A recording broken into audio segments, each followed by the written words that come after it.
Coming to you live from a sunny and breezy Elliott Field in Fitchburg, FATV presents coverage of Fitchburg State Falcon football.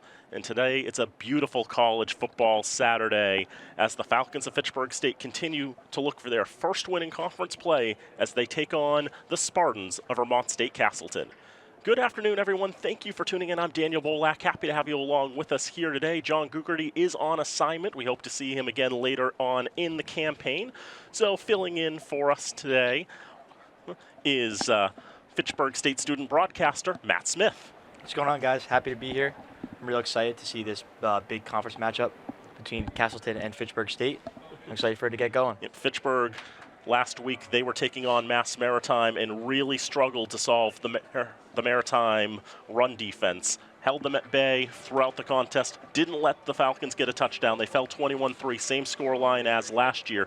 Meanwhile, Castleton, with some ups and downs in the campaign. Last week, though, not the best game. A 21-6 loss to Plymouth State, in which Wes Canoyer, the quarterback for the Spartans, who has thrown for over 1,100 yards in the campaign, threw 3 interceptions. Oh, yeah, that's big. Castleton wants to perform well today. Corner's got to throw the ball real well because they're a big passing team like we talked about before.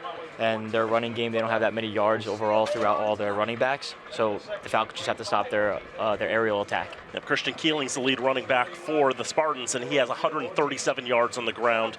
And another one of the players they'll look to on the ground, Josh Colgrove, has just 29 yards on the ground, actually more receiving yards. He's got 36. Oh, yeah. And then their big wide receiver, Cesar Williams, he's got 32 catches with 454 yards, so that just shows what kind of team they are. They're a throwing team. Yep. Now, Matt, you're a baseball player, yes. So you know what it's like to play a game in which there are swirling winds about.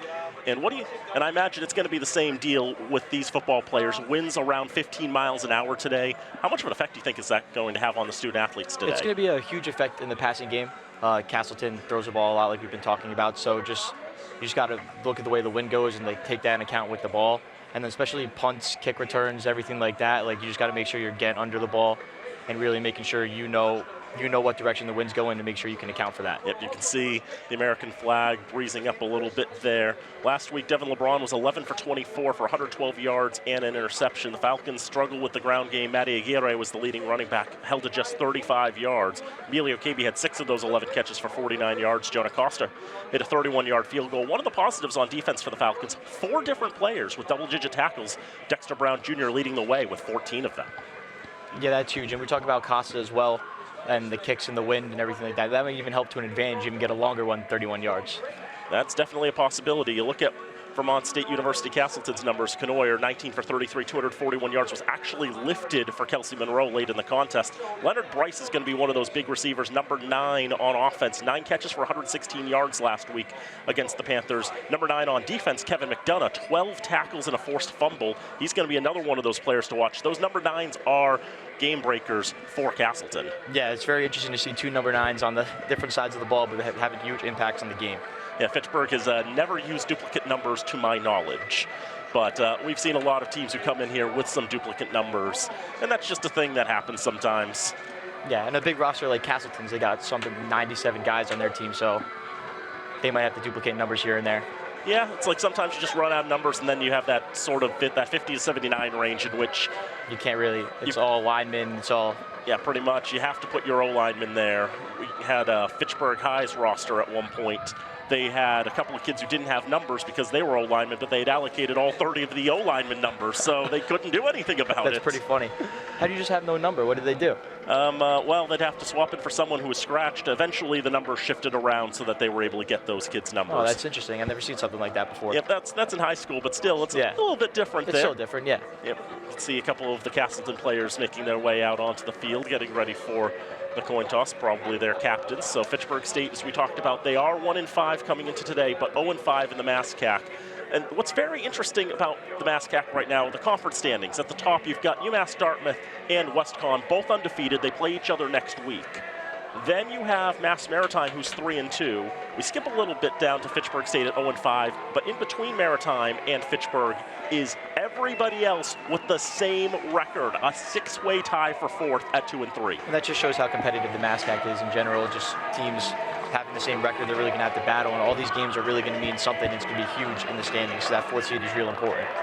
from the very beginning of the season, it's like the thought that came to my head is, I don't know what to think about this conference. And that's, I think, played itself out in the standings. How much parity there is in this conference this year when you have only 3 teams with winning records out of 10, because you have 6 teams at 2 and 3. Obviously, that's going to be fixed after today's games, because some teams are going to pick up wins. But there have just been so many games where it's been difficult to predict who's going to be the better team coming in.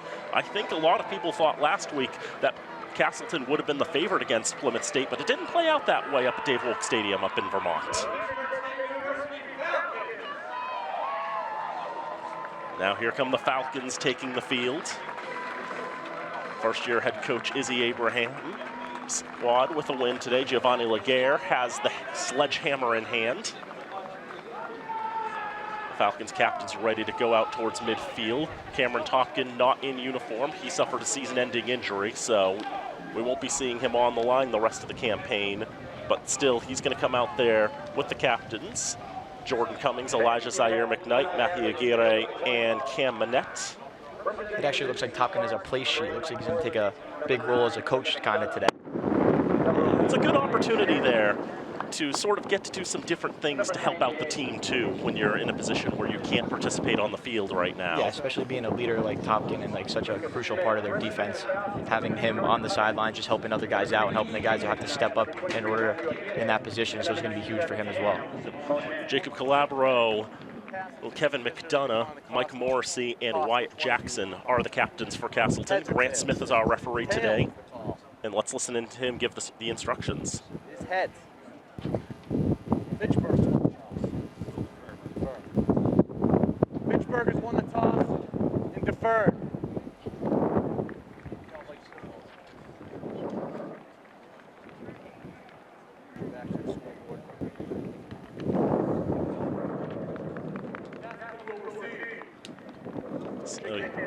So you hear the verdict from our referee.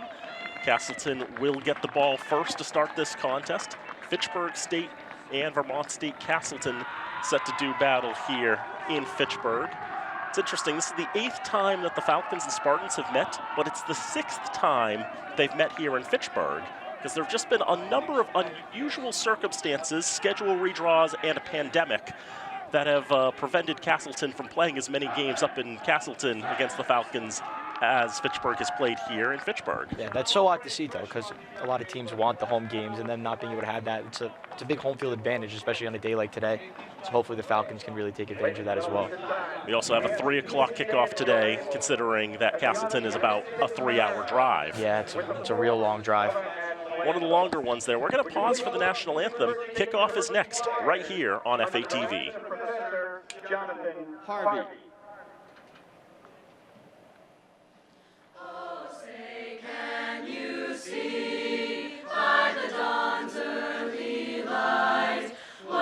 Proudly we hailed at the twilight's last gleaming, whose broad stripes and bright stars through the perilous fight o'er the ramparts we watched were so gallantly streaming, and the rockets' red glare, the bombs bursting in air, gave proof through the night that our flag was still there. Oh, say does that star-spangled banner yet wave o'er the land of the free and the home of the brave?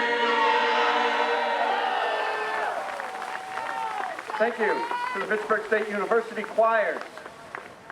Fans, the officials for today's game, referee Grant Smith, umpire.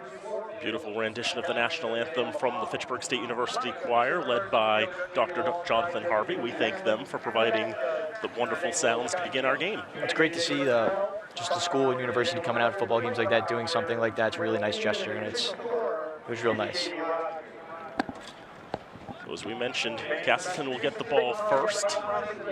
Falcons in the home gold uniforms with green numbers, green helmets, green pants today. They've gone back and forth between green pants and gold pants. They will go right to left in this first quarter of play. I like the green and gold, not the green and yellow look. I mean, you can get away with calling it gold, but, Yeah. but it is a shade of yellow, yes. Meanwhile, we've got Castleton in the road white uniforms with green trim, green helmets, some green undershirts in there as well. They'll go from left to right.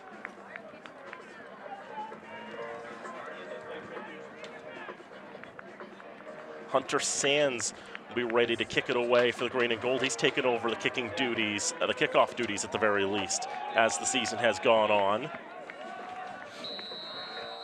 He's got the ball on the tee, on the 35-yard line. A couple receivers back to get the ball at around the 15, 10-yard line for Castleton. It'll bounce on the ground, picked up on the near side at the 10. And going up to the 30-yard line for being wrestled down to the ground. Good return there by Keeling to set the tone for Castleton. Christian Keeling, who averages about 17 yards a run back, gets about 20 on that one.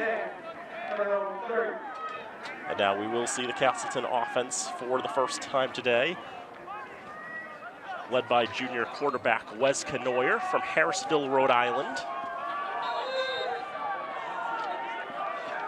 Excuse me, that's not Canoyer.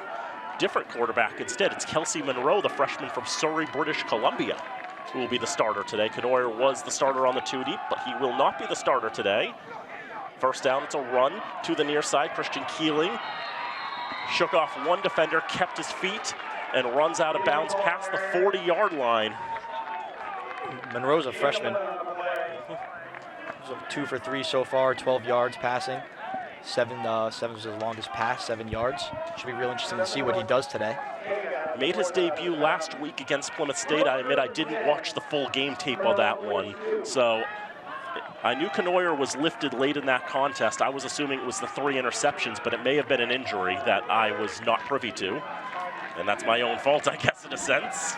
So Kelsey Monroe, the Canadian quarterback, will take charge of the offense. Leonard Bryce going around to the backfield, picks up the ball, tries to go left side, but there's nothing there for him. Cam Minette meets him right at the line of scrimmage. Won't be much of a gain, if any. Big stop there by Minette.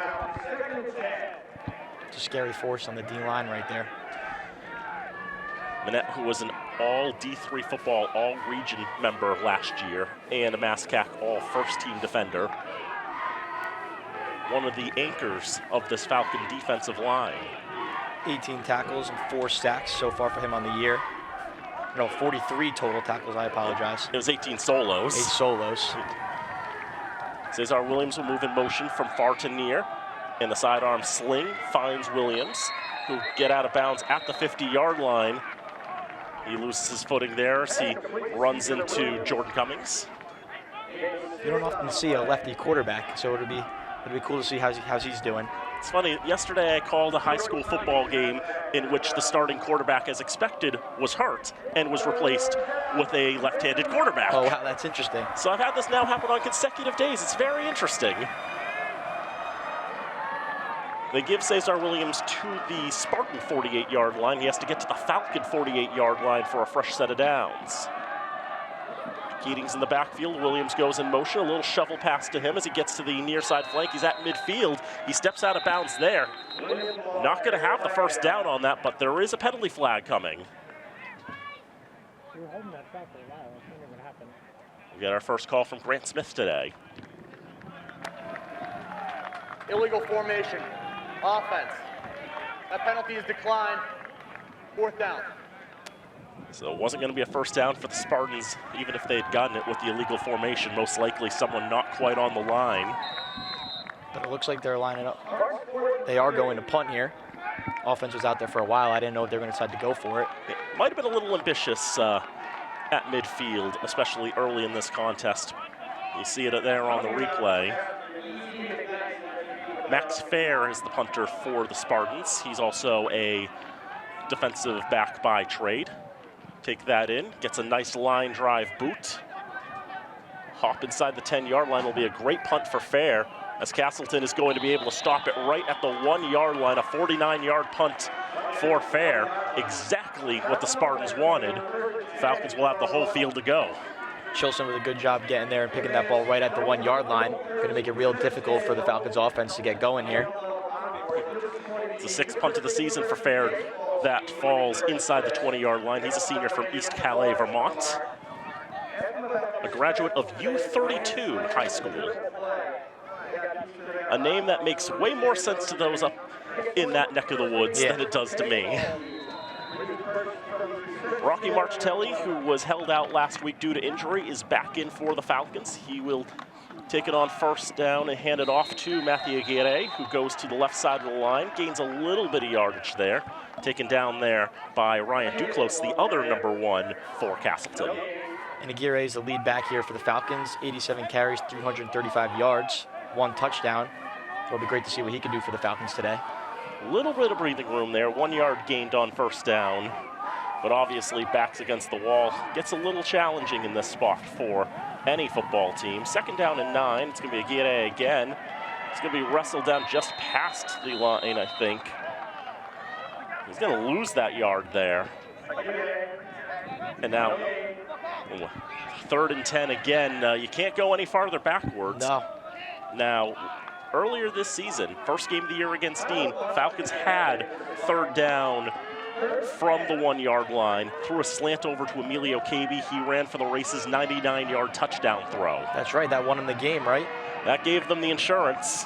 That was the 2nd score of that contest. So that's something you have to watch for here in this moment. But they are going to try to run with it again. Aguirre is at least going to get past the goal line, but he doesn't get any further than that. 3 runs and ultimately a net of 0 yards. Now Hunter Sands is going to have to punt with his feet right in front of the boundary, basically. He's not going to have all the space that he would normally want. No, yeah. He's got to get this kickoff quick.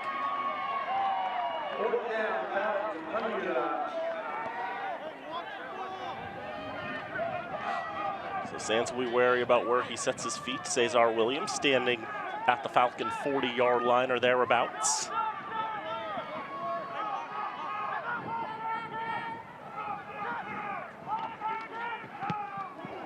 He's able to get up. It's a high punt. Lands right at the 40-yard line. Williams didn't call for a fair catch, but had time to take it in. Goes to the left side and gets nothing after that. John McGarry working as a gunner there, able to haul down Williams for a run back to nothing. Huge tackle there on McGarry. Just jumping right on top of him. He did slip up a little bit, but McGarry was able to get him. See Williams trying to go parallel to the 40-yard line, trying to see if he could pick some space, maybe see if he could deke out McGarry, but McGarry was having none of that. The senior from Highland Lake, New York, able to get that stop, hold Williams to nothing. It'll be a run on first down to the left side. They're going to dig a little bit down their depth chart to Mike Flores, sophomore from Goshen, New York. He'll take the carry to the left side for a solid 5 or 6. Give him to the 35-yard line on that. He wasn't in my top 4 picks. I have joked with my broadcast partner, John Gugerty, about how late in lopsided games, teams will start using players that are not in my top players in my stat sheet. Yeah, that'll get you on that one. You got to go digging through the roster. Yep, this time, though, they go right off the board in the first quarter. On the 2nd drive of the game, no less. Monroe taking some time, throws to the left side. It's complete to Wyatt Jackson. He'll step out of bounds at the 25-yard line. That'll be a first down.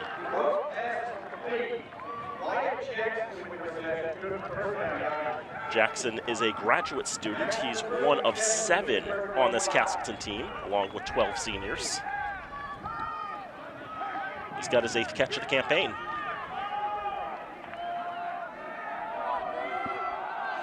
Ball now on the 25-yard line. You can see it trimmed in red for field hockey. And it's a different quarterback again for Castleton going to the left side. I am going to guess it's Tyson Hall. Tyson Hall, yeah. And I will explain shortly why we're going to go with Hall on that one as he gets to the 20-yard line. And that is because Castleton, very annoyingly, has 2 16s who are quarterbacks, which is highly discouraged in the NCAA rulebooks. But 2 number 16s.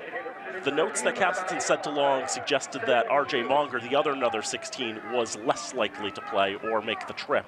So we're going to go with Tyson Hall as the quarterback here.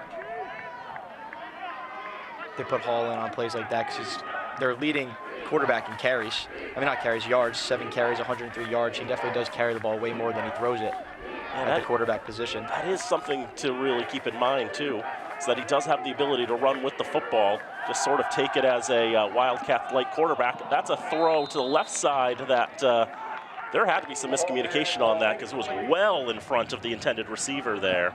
Caden Lockwood. Yep, the senior tight end. Andrew Novak looked like he was closer to that football. I thought Novak was going to be able to snag that one. I couldn't tell from this angle, but Novak has a fumble recovery and an interception on the campaign, the sophomore from Quincy. He was a quarterback last year, now playing as a safety.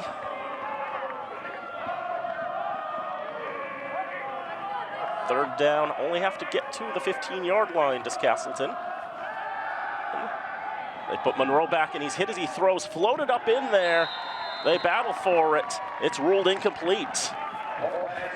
That ball does not survive the ground as they were trying to find Jacob Calabro there. I thought he came down with that one. I think they may have felt that the ground may have assisted with that catch. Now 4th down. They've had two different kickers attempt field goals. Aiden Linares and Walter Lundstrom. I think they're going for this one, though. Yeah, Castleton doesn't look like they're content to try to kick a field goal from here. 34 yards would be in the realm of possibility, I think, for the Spartans. They only need 2 yards for a fresh set. Flores is still in the backfield, too. That's a note to keep, too. Substitution infraction. Offense, 12 players. 5-yard penalty, 4th down. So the Canadian quarterback, his side was just caught with a Canadian offense. That changes the whole thing. Now it looks like they're putting their kicker in. So here is Walter Lundstrom. That's going to be from 39 now, or something thereabouts to that. Lundstrom on the season is 1 for 3. He has hit from 27 yards as a junior from Täby, Sweden. Snap is down, kick is up, and it looks like it's got the leg to get there. It did not. But it did not get there. It sails to the right of the uprights, and we remain scoreless with 7:46 to go in the first. That ball kind of looked like it died halfway through the air. It looked like it had the legs to get there, and then it just didn't make it. Yeah, I mean, had an optimistic trajectory at first, and then it just was like losing the... Dropped off to the right. Losing the oomph and then just sailing a little bit. I think, part of it is that, it is a windy day today. I mean, wind didn't look like it was blowing that much. Yeah, those flags aren't moving much there. You watch it, it falls in front of the upright going to the right, and yeah. Doesn't make it there, so the Falcons hold. Force a missed field goal. It remains scoreless as the Green and Gold will have their second possession of the contest. First down, throw out to the left side for KB. Goes off his fingertips and falls incomplete. Just wanted to hit that swing pass and let KB do his work out there on the flank, but just wasn't able to gather in the football. Wind might have had an effect on that. He does average 12 yards a catch, so just think you give him the ball, it's a first down every time. That's what the law of averages would tell you. 25 catches, 301 yards. That almost perfectly divides into 12 yards a carry. It rounds down to it at least. Oriawakite Fatoki is in the backfield to Rocky Marchitelli's right. 2nd down and 10. Marchitelli is going to tuck and run with it. He'll slide down for a modest gain. Gets to the 27-yard line. We'll give him to the 26 instead. Because after all, when you slide down, the Kenny Pickett rule says the ball is dead the moment you begin your slide. Yeah. So it's not where you end up. Kenny Pickett ruined that one for everyone. The fake slide a couple of years ago while he was with Pitt. There's some controversy now because they thought Mahomes did like a fake go to the sideline last week. Yeah, that's interesting tactics, trying to take advantage of the rules. Throw out to the left side is complete to P.J. Norton. He's wrestling towards the 30-yard line. He's close to the line to gain. I think he's going to be short. Comes down to where they spot it. They do spot him 1 yard short. Falcons 4th and 2. Sophomore from Marblehead making that catch, his 10th of the campaign. Falcons thinking about this one. They want to go for, do they not? They have 20 on the play clock. Marchitelli has also punted a couple of times this year. That's also an option for him. Got one in the backfield and only need 1 yard to gain. Try to see if they can make him jump. I saw some jumping on that line. They jumped. And a smorgasbord of flags fly. We check with Mr. Smith. Ball start. Offense number 51. 5-yard penalty. 4th down. So they'll say that Jamie LaValle jumped first. Oh, I thought for sure they got Castleton on it.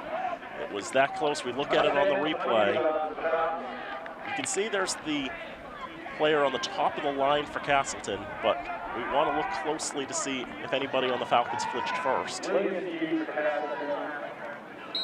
Yeah. Yeah, it was bang bang there, but they felt LaValle flinched first. And remember that the lineman can go a little bit there before he goes into the neutral zone. The loss of 5 yards means that the Falcons now a little too far away to go for it. Hunter Sands with a real big punt down to the 26-yard line where Williams will take it. He'll try to dig out Joshua Santos, does that at the 40-yard line to the 45-50. Fatoki will wrestle him out of bounds there. A good run back for Cesar Williams. That was a really good kick there. That was a real good punt.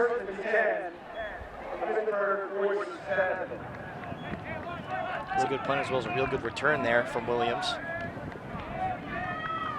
That's easily going to be his longest in the campaign. It was 16 going into this. To the Falcon 47-yard line it goes. 5:41 to go, first quarter, no score between the Falcons of Fitchburg State and the Spartans of Vermont State Castleton. Just the second year that Castleton has been Vermont State University Castleton. Before that, Castleton University and Castleton State College and a bunch of other names. Josh Colgrove will have his first touch of the game, going up the left side. He'll get himself 4 yards.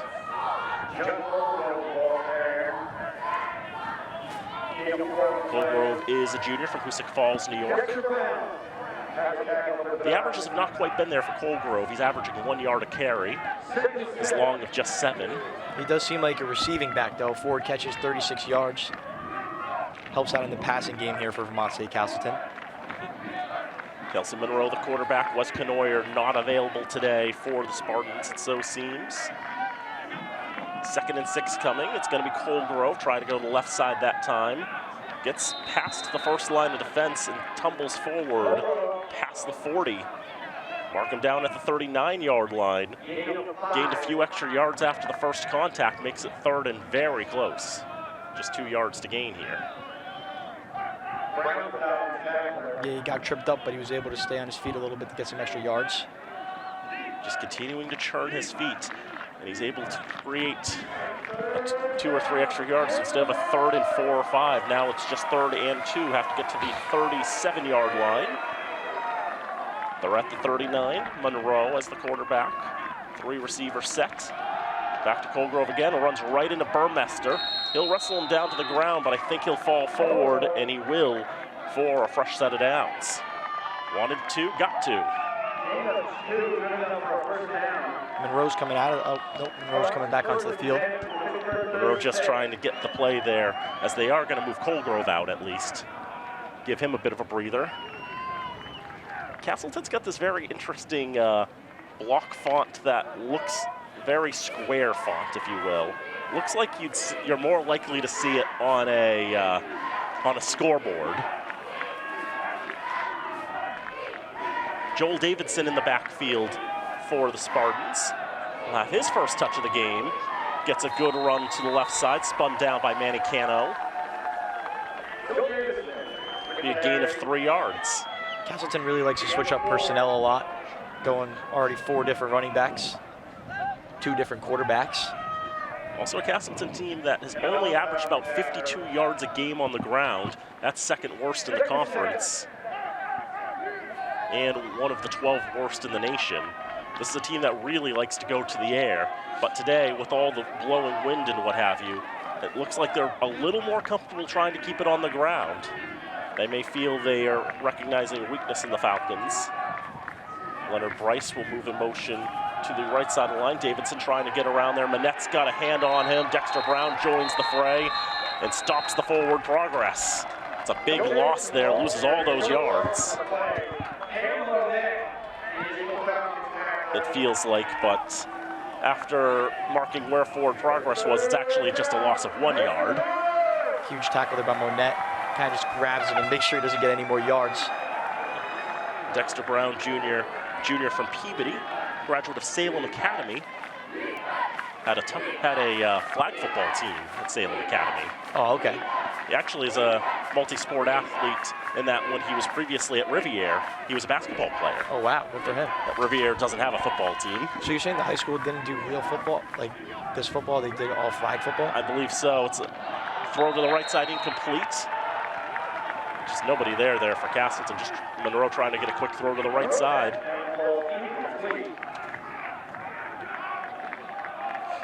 I don't believe Salem Academy co-opted with any other MIAA members to play tackle football. Oh, okay. I don't believe that's the case. So I think it's more like, I believe he played flag football there, which they have a bit of a league up there in the North Shore from my research. So Castleton's in this bit of a maroon zone right now. Probably too close to the end zone to punt it, but too far away to kick a field goal, especially with what happened last time. They have to get to the 26-yard line for a fresh set of downs. They're at the 34. 4th and 8. Monroe in the pocket. Looking backwards, hit as he throws to the left. It's going to be intercepted by Elijah Zaire McKnight at the 25, trying to run it back to the 40, to the 50. He's on his way to the 40, the 30, the 20, the 10, the 5. Touchdown Falcons! Huge touchdown, pick 6 there by McKnight. That will turn it all on its head. A 75-yard pick 6 for Elijah Zaire McKnight opens the scoring for the Falcons. Absolutely insane play there by McKnight. Kind of just jump in that route and return it all the way to the house. Easy McKnight has been an offensive playmaker for his first 3 years at Fitchburg State. They moved him to defense this year to try to preserve his health a little bit. He's had a lot of injuries over the years. Preserve his health there by playing on defense as a corner. That time he makes the interception there, and he's got the wheels to roll to show off those moves. That's why they also use him as a kick and punt returner. Jonah Costa on for the extra point. Snap down, kick, it's the upright.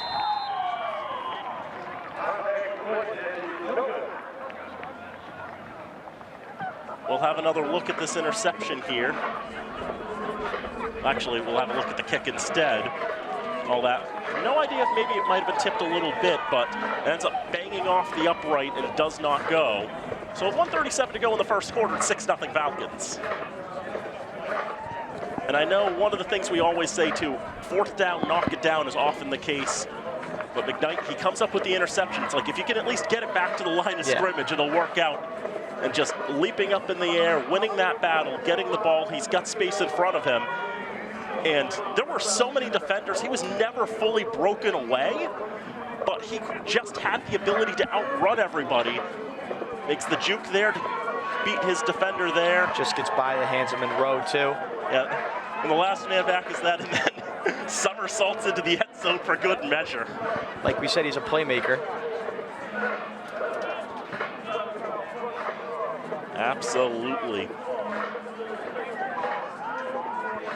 In this contest, the Falcons right now just have 11 yards of offense, but they've got the first score in this game on the 75-yard pick 6 by Elijah Zaire McKnight. It's his first defensive touchdown of his career. He's had a kickoff return for a touchdown. He's had rushing touchdowns. He's had receiving touchdowns. He's done just about it all. Just about everything here for the Falcons. Yep. With the favorable wind, that ball will sail through the end zone for a touchback. That was a real low-line drive kick. I think that was the goal, just get the touchback. You don't want Keelan to return it. He's been an impact player for Castleton. go to the 25-yard line.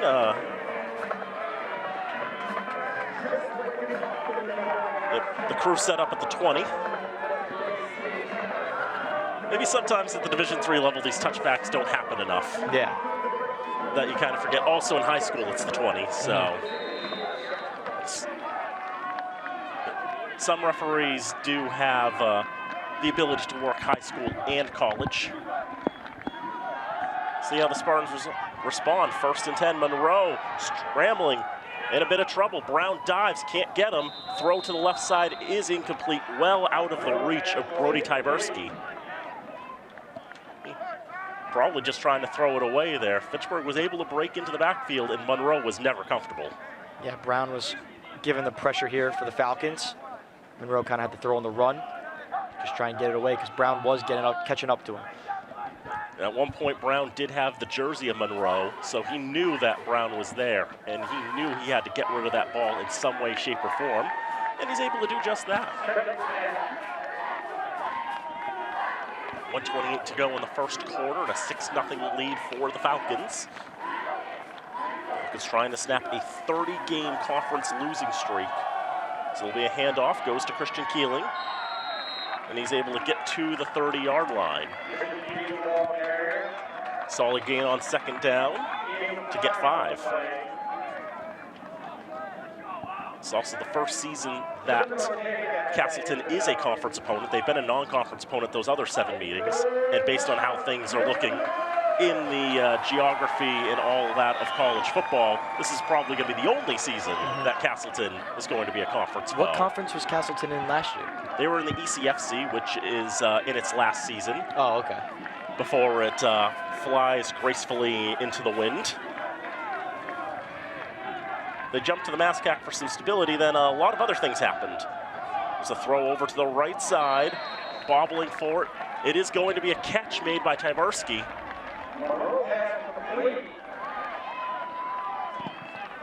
They've got him set up at the 34, which would not be enough for a first.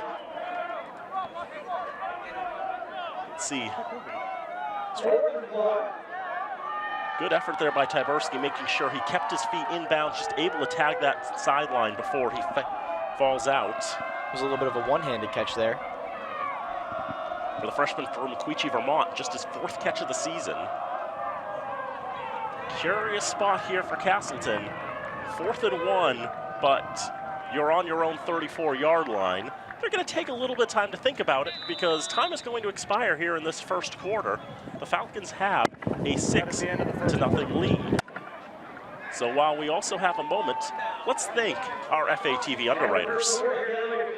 Fitchburg Access Television's remote productions are brought to you in part by Rollstone Bank and Trust, Acme Carpet One, All One Credit Union, The Sentinel and Enterprise, Minuteman Press, and Unita. A moment, also want to thank our crew today, Nate Glennie, our director, Travis Falk, audio graphics, and all the other good stuff. Evan Schackenbach and Robin Como on the lift, providing camera coverage.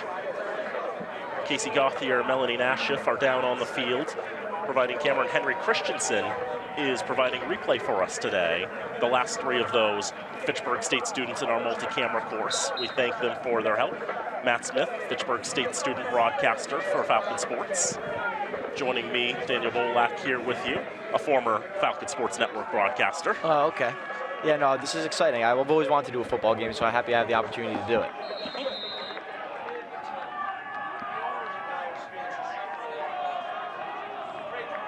Castleton looks like they want to go for it here with this full house formation. Brown jumps a little bit, does not break the neutral zone. Castleton was probably just trying to see if they could get the Falcons to jump, see if they could give them the first down for free. Castleton, that is their first. And the Falcons did not play ball in that regard. And so a timeout called with no time gone in the second quarter of play. Let's see if I can give you an out-of-town scoreboard update. We can tell you some of the games going on today in the Mascac. Worcester State will be taking on WestCon at 4 o'clock down at Coughlin Field. UMass Dartmouth at Cressy Field will be hosting Bridgewater State at 5:30. two games that probably have already gone final as well. We'll talk about those a little later. Max Fair boots it downfield, taken by McKnight at the 28-yard line, stuttering around. Not going to get much farther than that. He'll be wrestled down to the ground by Connor Chilson. About a 1-yard run back. Now we'll actually see the Falcons offense with the lead. It'll be interesting to see how they play it here.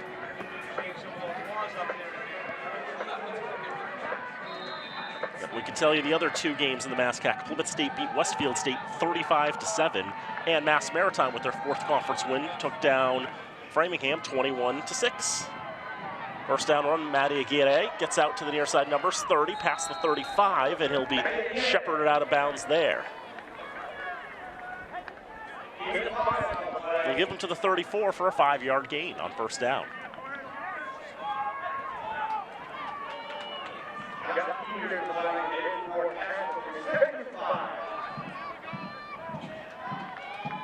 So just running out there to the flank, see if he could find a bit of space to work with.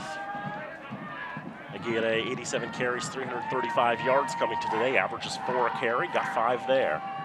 Second down, throw, left side is caught. That'll be a first down for the Falcons.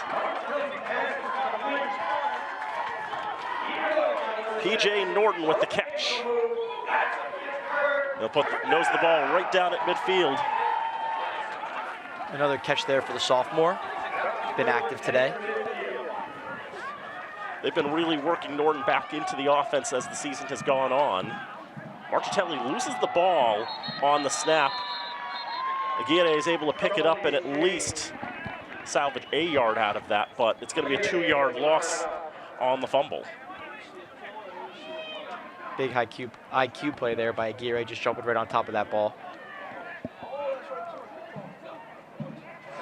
Obviously, things not going quite to plan with a bit of the Butterfingers. Be Marchitelli's 2nd fumble of the season.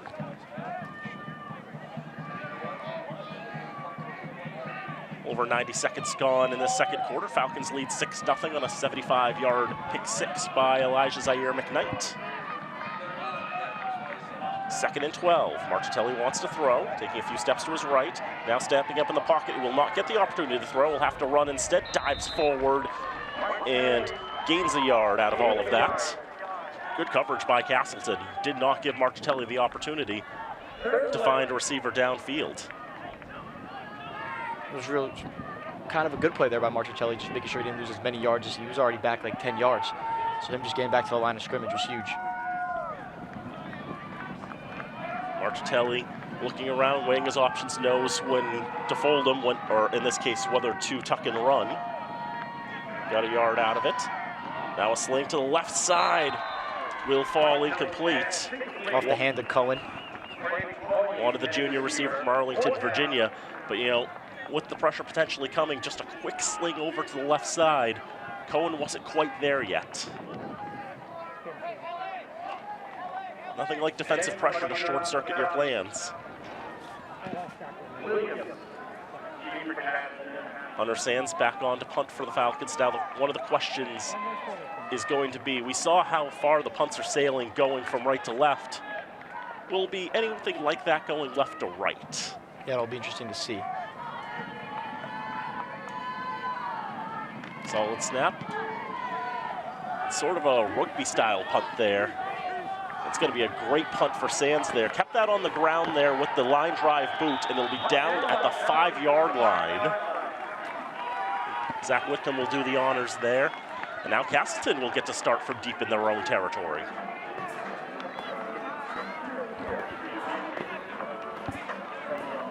Yes, coming into today, the Falcons' losing streak in conference play, 30 games. They got the lead right now. They do have the lead right now. Last time they won a conference game, November 1st, 2019. That was a 30-14 win over a Worcester State team that ultimately went winless in that 2019 season. The last time the Falcons won a conference game here at Elliott Field, September 29th, 2018. Also a 21-game losing streak in terms of home games Flores on first down to the left side. Gains a couple to the 7. Their last home win was Dean, right? Correct? Yeah, the last time they won a game at home was 2022. Yeah, the season opener against Dean. Yeah. Yeah, that is a game that, based on what I've heard and talked with folks here at Fitchburg State, a lot of the students here remember that one. Oh, yeah.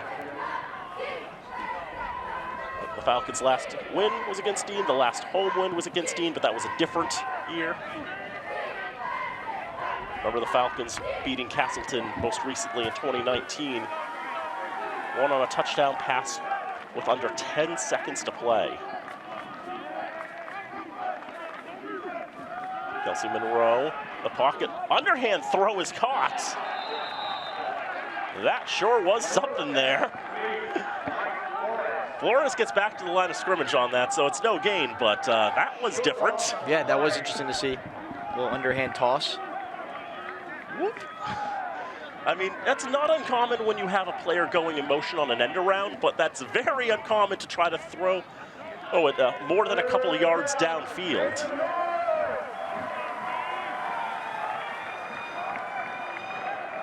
Third down and 8 coming for Castleton. Please note there's a yellow mouthpiece at the 17-yard line, so do not confuse that for a flag. The Canadian quarterback taking the snap, standing in the pocket, throwing to the right. Nearly a one-hand catch by Leonard Bryce, but just too high of a degree of difficulty there. Falcons defense stands strong again. That ball was just a little too high. We're just out of reach for Bryce.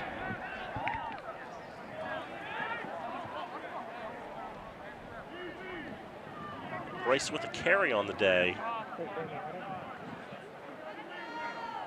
It's like 8 different Spartans with a touch of the ball already today, as Max Fair will put that high in the air. McKnight hauls it in at the Spartan 49-yard line, puts on a move, puts on another one. Now he'll get wrapped up. It's a 5-yard run back. There is a flag thrown out on the field.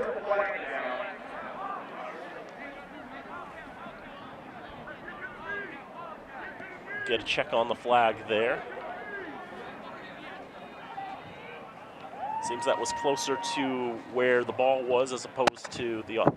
Personal foul, illegal blindside block. 21 of the receiving team. 15-yard penalty, first down. Thomas Polanco called for that. That'll mark the Falcons back 15 yards. And 27 to go in the second quarter. Falcons lead 6-0. In what has been a game where the defenses have shined more than the offense.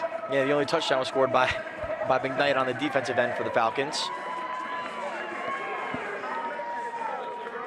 These two teams have combined for 96 offensive yards. Bit low for this point in the contest, 65-31 in Castleton's favor. They've also only had just 4 first downs in the contest thus far. Remember that game against Dean to start the season was a bit of a defensive struggle as well. Neither team broke 200 yards in that game. Aguirre took the snap, spun around, gave it to Oreo Akite Fatoki, who will go to the left side and gain 4 yards on that one. That's something the Falcons were experimenting with last week, was having Aguirre take the snaps instead. That's a real interesting, it's just real interesting by the team, was a formation. You don't know who's gonna run the ball. Aguirre, Fatoki, like any of them. A pseudo triple option, basically. And Aguirre remains in the quarterback position. Second down, he will take it himself, go to the left side. He's got a good run here on the 40-yard line of Castleton. Take it down at the 37. Great run there by the senior. What's interesting to see is Marticelli is still in the game as well. He's just lined up at the wide receiver position. He was out there throwing some blocks for Aguirre. It's very interesting.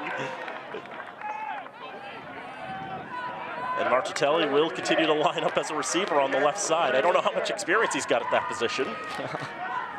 And Aguirre has been basically a do-everything person for the green and gold this year. KB goes in motion. Now they go to Fatoki.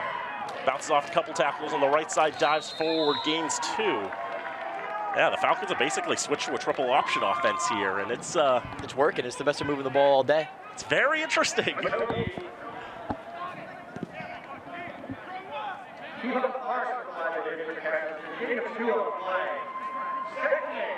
So 2-yard gain. Polanco is to the left of Aguirre. Fatoki to the right of Aguirre. Martitelli is the left side receiver. And a defraction. Ball start. Offense, number 75. 5-yard penalty. Second down. Kevin Vieira guilty for the jump.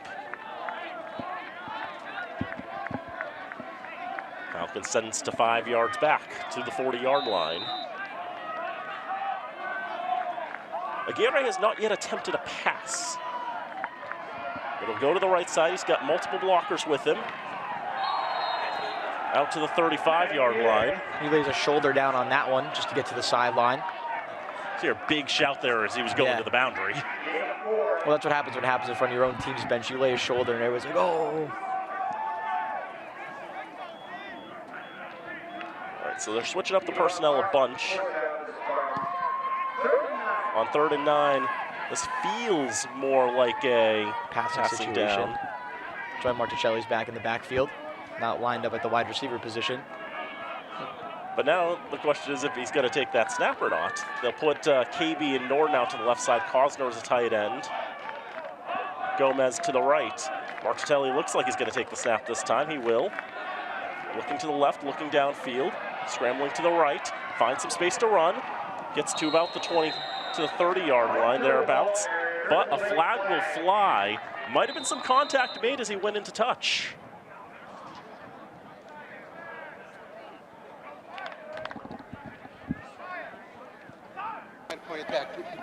Holding, 74 offense, 10-yard penalty.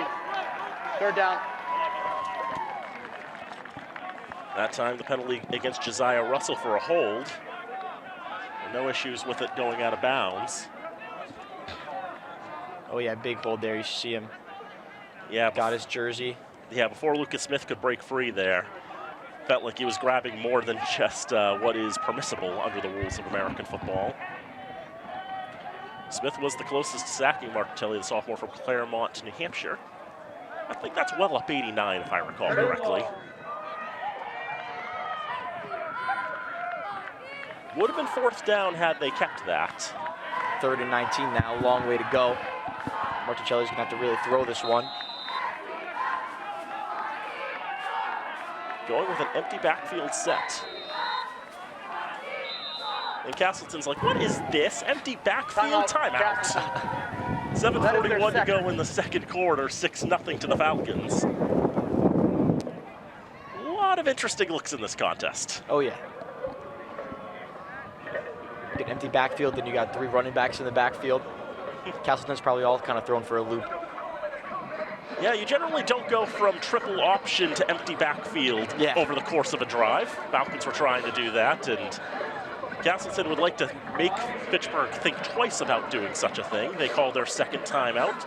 These two teams with first-year head coaches, the Falcons with Izzy Abraham, who was formerly coordinator at American International. Tyler Higley, the head coach of the Spartans, has been part of this program for a long time. 2018 graduate of the Spartans of then Castleton University, got his graduate degree there as well. He's been an assistant for several years, but with Tony Volpone stepping down this offseason,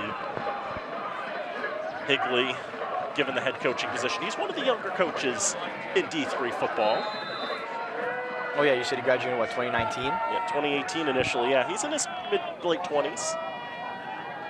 3rd and 19, went with one in the backfield, but now we have whistles again. False start on the offense, it looks like. That's what our near side official False had. start. Offense, number 11, 5-yard penalty. 3rd down. So here Gomez jumps this time. 3rd and 24 here now for the Falcons. I've seen 2nd and 39 before. Oh wow. That was a few years ago when Fitchburg played Framingham, and Framingham decided on one drive to commit 6 holding penalties. Oh. That's hard to do. Yeah.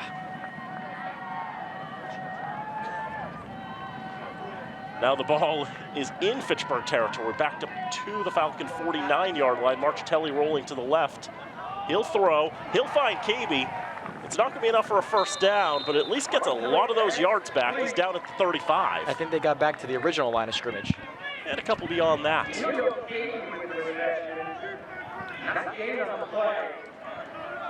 But it's gonna make it manageable at least. Fourth down and about 7 after they mark him at the 34. And they're gonna go for it here. It's that maroon zone. Marchitelli rolling out, comfortable throw. KB there, able to get in line with Marchitelli, leap up, make that catch.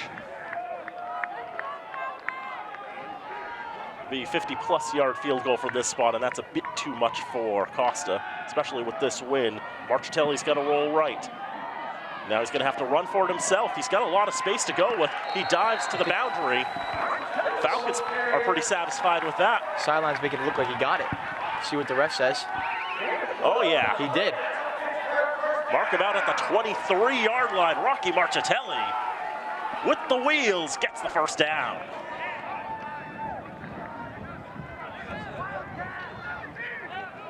Big juke there, just a big, good effort there to dive and lunge for that line. Falcons now with a fresh set of downs after a few penalties on that one. Falcons are able to get the fresh set. They go back to the triple option look. It's going to be Fatoki to the right side. Kevin McDonough breaking into the backfield, though. He's the leading tackler for this Castleton defense. 82 tackles coming into today. And he's able to get up to 6.5 tackles for a loss this season, as he's able to stop Fatoki for a loss of 2.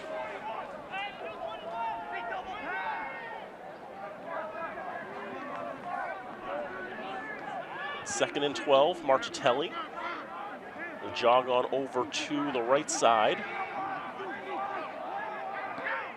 3 receivers on the right side. And go to the right. Aguirre keeping it himself. Gets past the 20-yard line, mark him at the 17. Good 8-yard gain there by Aguirre. The misdirection of the triple option. I was totally looking at 21, by the way, for much of that. That's the thing with the triple option offense, is you never quite know who's going to come away with the ball. Third down. Out to the right side, Fatoki. And he gets that first down here for the Falcons. Down to the 7-yard line. Falcons are cooking with this triple option. And they're getting to the line of scrimmage quick. A little hurry-up offense here. You can see how much misdirection, how much movement is going on the line here. It'll be Fatoki again, the right side. Plowing forward, close to the goal line.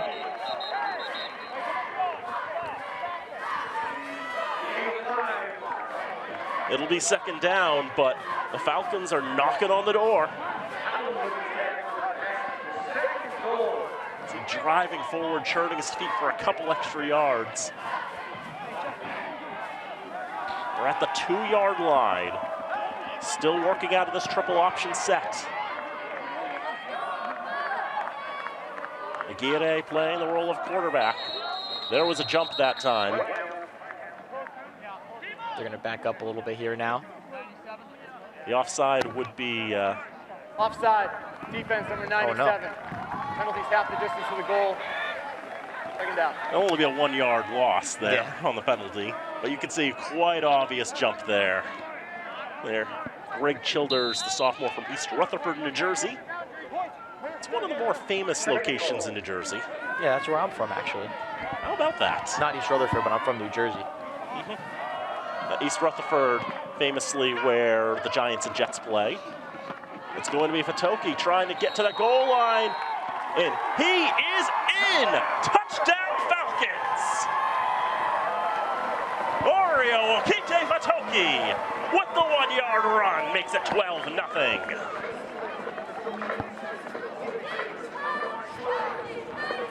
Nothing special about it. Just put his head down and go. Just crossed the goal line. And now they're going for 2 here. Make up for that missed field goal. And they'll stick with this triple option set. They'll go Fitoki. He'll muscle forward to the goal line. I think you're saying he's short. They will not give it. Very, very close. Just didn't quite get across the goal line. Needed 3, got about 2.5.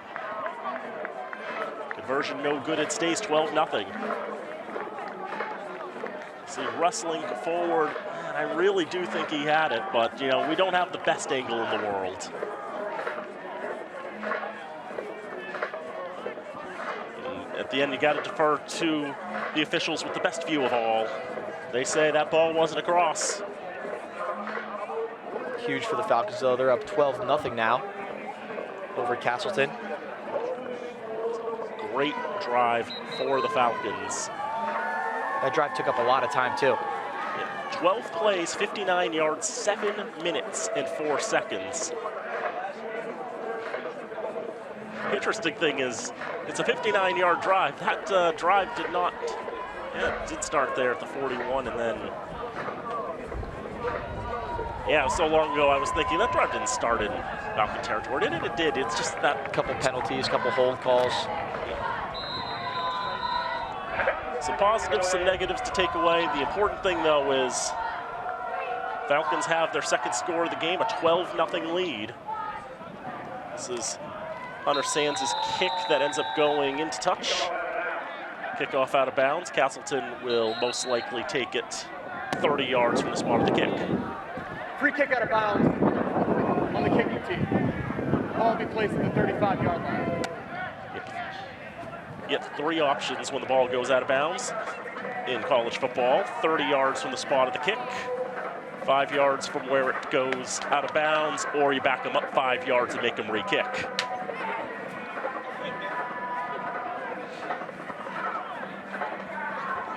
And for Castleton, they'll take option number 1. They'll start with the ball 35-yard line. Take the solid field position with the breeziness today. Handoff goes to Christian Keeling, goes out to the far side. Churning forward for a gain of a few yards. I mentioned these two teams, they don't rush a lot. 52 yards a game for Castleton, 98 yards a game for Fitchburg. Fitchburg just calls its first timeout. State, that is their first. Falcons going to try to control the clock a little bit here. Keeling with a gain of 5 on first down. 3:12 to go in the first half, a 12-0 lead for the green and gold. 70 yards of offense for Castleton, 107 yards of offense for Fitchburg. Each team has run 23 plays. The passing has been 4 for 10 for Castleton. Monroe 4 for 9 for 19 yards and a pick. Rocky Marchitelli 3 for 5 for 38. Mainly staying on the ground on that last drive in what was a formation we hadn't really seen much of, and that's, you know, probably part of it. You know, you hold that back for much of the season, and then you whip it out when Castleton is obviously not prepared for it. I mean, it was working. I mean, the way that you had Aguirre, Fitoki, and Polanco moving on the line there, moving and all of that, they've obviously been practicing that a lot. Monroe looking to his left now, Manette right on him. Floated up in the air, that's intercepted! Second pick of the day for Easy McKnight. He'll be checked down by the jersey in Spartan territory at the 48-yard line. Great job by McKnight coming down with that one. Monroe just threw that ball up in the air, kind of just hoped he was going to find a receiver, but he only found McKnight. We say 4th down, knockdown, 2nd down. Yes, please come with the interception here. And had to reach for it a little bit, but McKnight had the best look of all, hauling that one in. Able to get out of that one tackle, spun down there after a solid run back. Falcons have the ball back. 3 minutes to go, and they also have the 2-minute timeout coming up. So they've got the opportunity to work the clock here as they go back to this triple option shotgun offense. Polanco's going to get his first carry, but he tries to get to the the outside, and there's just nothing there. That one got me too. I thought Fitoki had the ball. That time you saw Tyler Buxton breaking in on from the near side to the far, showed up behind Polanco. And as he's trying to get to the left flank, you see another defender for Castleton. Russell not able to win his battle there. Just nowhere for Polanco to go. It's a loss of 6 yards. First touch of the day for Polanco, a bit of a nightmare.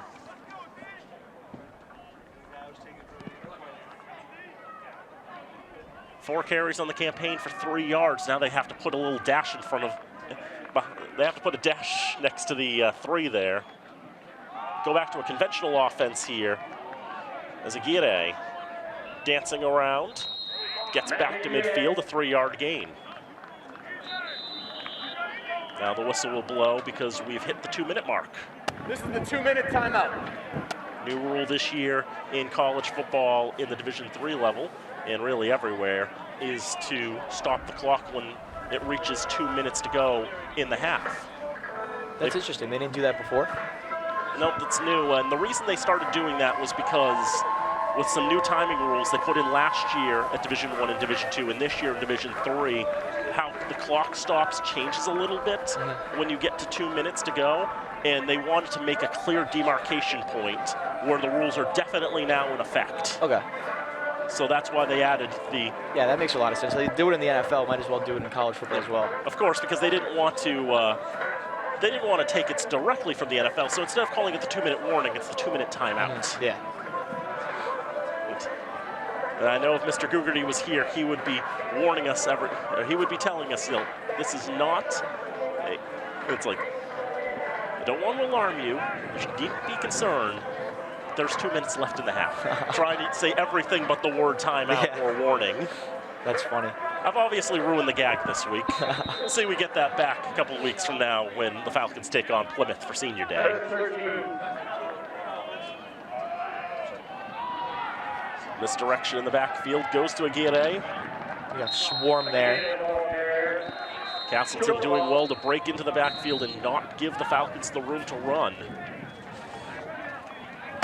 Timeout, Castleton. That is their second. Castleton calls timeout. They said it was the second, but I'm pretty sure it's their third.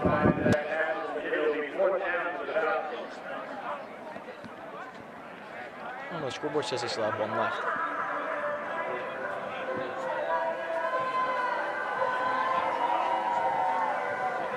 Goog's letting me know it is not a warning. Nobody be scared. But we're under 2 minutes to go in the first half.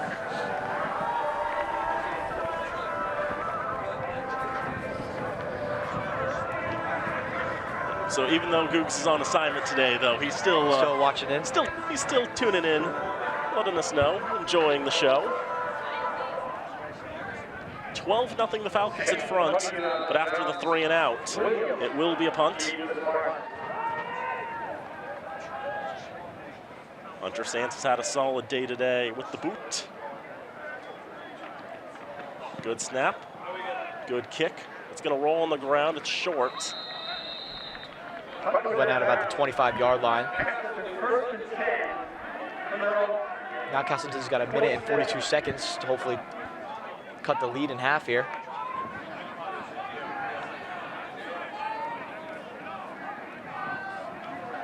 $70 yards of offense in the first half for the Spartans. Last week against Plymouth, they finished with 286. On the season, they averaged about 250.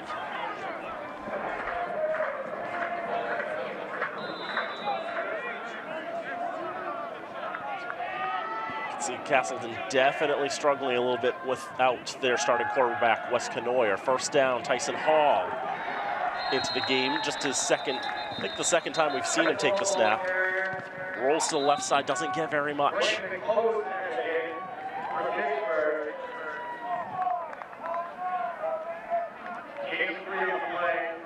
Timeout will be called here. On the 30-yard line.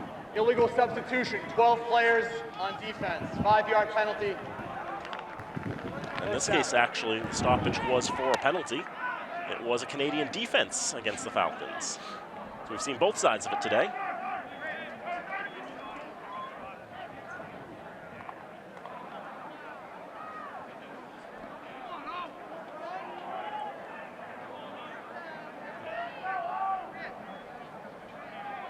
Chain crew a little confused there. Have you ever had the chance to work on the chain crew? Please reset the game clock to 1:42. Thank you, 1:42. Wait, have you ever had the chance to work the chain Clock crew? will start. I have not. I was supposed to a couple times, but I have baseball on Saturdays too, so this is my first Saturday without baseball. It seems pretty stressful, honestly. I don't know if I want to do it. I did that back in 2013. I only got hit one time. Second down, Hall. Scrambling now under a lot of pressure, but you know he can run with it. Over 100 yards on the ground this season. Jacob Lamper's got a hold of his jersey and just swings him down to the ground. That's the thing with those extra stretchy jerseys, Yeah. you see. I think it'll eventually rip, but I don't know. He was holding on to it for a long time. It didn't budge. The freshman from Hagerstown, Maryland, with the swing down. Ultimately, no gain on that one for Hall. Standing 6'4", the freshman from Harlington, Connecticut. Stands tall, throws left side. Almost an interception there. It's going to be incomplete. They were looking for Wyatt Jackson on the near side. That ball was dying quickly. Hall only 1 for 2 this season through the air. Just a quick throw that lost elevation quickly. Pierre Quatchet had the coverage there, and he thought he could have came away with that ball. He was pretty disappointed in himself after when he stood up. Falcons have forced 2 interceptions today. Came today with 5 on the season as a team. Third down and 5, 55 seconds to go in the first half. A 12-0 lead for the Falcons. Hall looks to his right, finds Cesar Williams. A flag flies as he makes the catch. So we'll see how much of it will count. It's a provisional first down as it goes out of bounds past the 40-yard line. The refs threw those flags at the same time. Definitely saw the same hold, I think.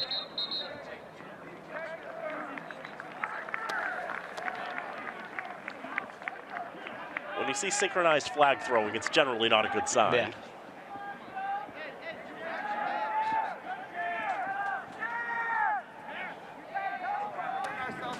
Illegal shift, offense, 2 players in motion.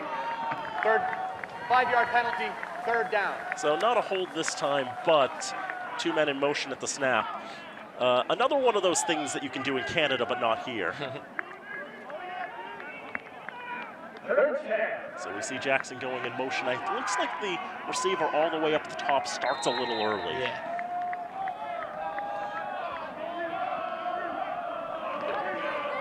Go on 3, and he goes on 2.5. They let the play go and mark off the 5 yards. Flores in the backfield behind Tyson Hall. 3rd down. Going to the right now. He's going to go up the middle. A lot of room to run now. A lot of blocking downfield, and Hall with a great run to the Fitchburg 40. Big run there by Tyson Hall. I mean, that's what he's known for at the quarterback position. So 7 carries for 103 yards coming today. Of course, there's also long 96, so that probably made up for a lot of it, but obviously enough of a reputation that he can get up and go. Yeah. He gets up and goes a significant distance to the Falcon 38-yard line. Just with 35 seconds left here, too, in the second quarter. 35-yard run.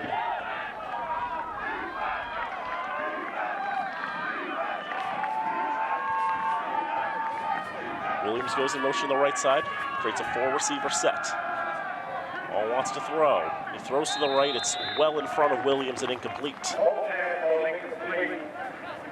Jan Val's had the coverage behind there. Plays like that are tough for a lefty quarterback rolling out to your right. You got to really shift your whole body to throw it to the receiver. That's why he missed short, because he shifted his whole body. He didn't shift his whole body in time. They have 2 lefty quarterbacks? Yeah, they do. Hall and Monroe both are. That's a large number for a team. Yeah.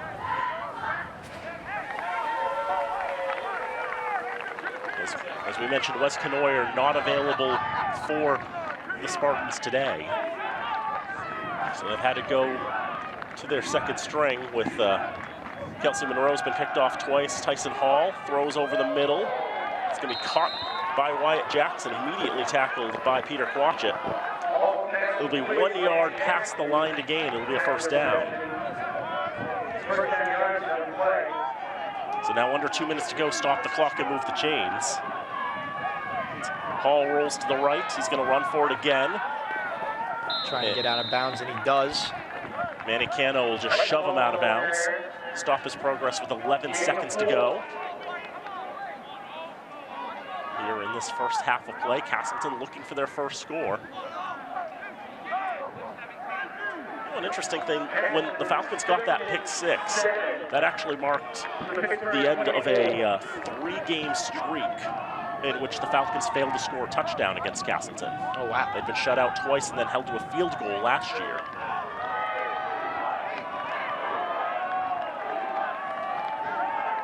Falcons already have 2 touchdowns in this first half, 1 on offense, 1 on defense. They've held the Spartans off the board. Hall to the left. Throws downfield, a lot of pressure, battling forward, it'll be incomplete. He does not hold on to that one.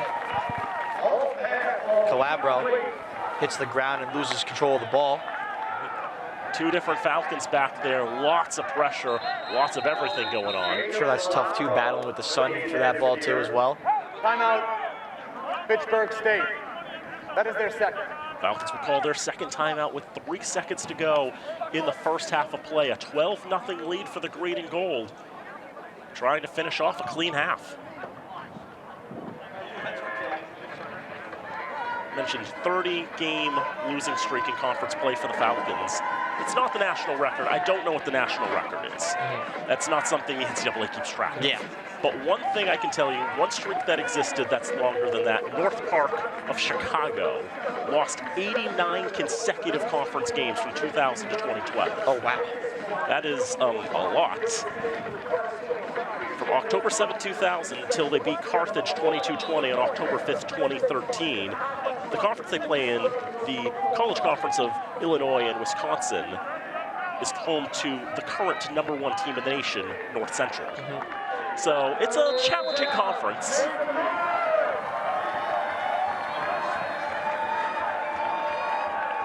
Third down on what should be the last play of this half. A throw to the right side will be intercepted. That's what I've got, at least through my binoculars. And it will be given. That's a touchback signal. Jan Fowles had the interception for the Falcons, who will see the Spartans kick off from the 50 to start the next half because his helmet came off, and they're going to say he took that off willingly. Halftime.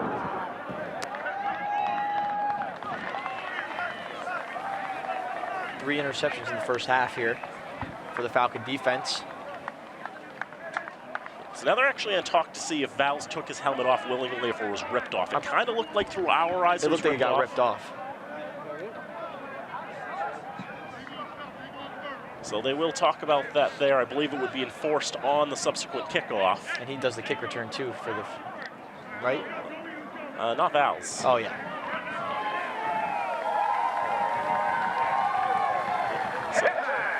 Anyway, though, the Falcons get their 3rd interception of the first half. Yeah, it's off right there, isn't it? Somewhere around here. Remember that the officials don't have access to this video. Oh, yeah. There are a couple of conferences that do have instant replay this season. And you can see the helmet's off, Quatchett's yeah. holding Valls' helmet that's come loose. So we'll see after the halftime break where the kickoff's going to be, if it's going to be from the 35 or the 50. But halftime here at Elliott Field, 12-0 the Falcons in front.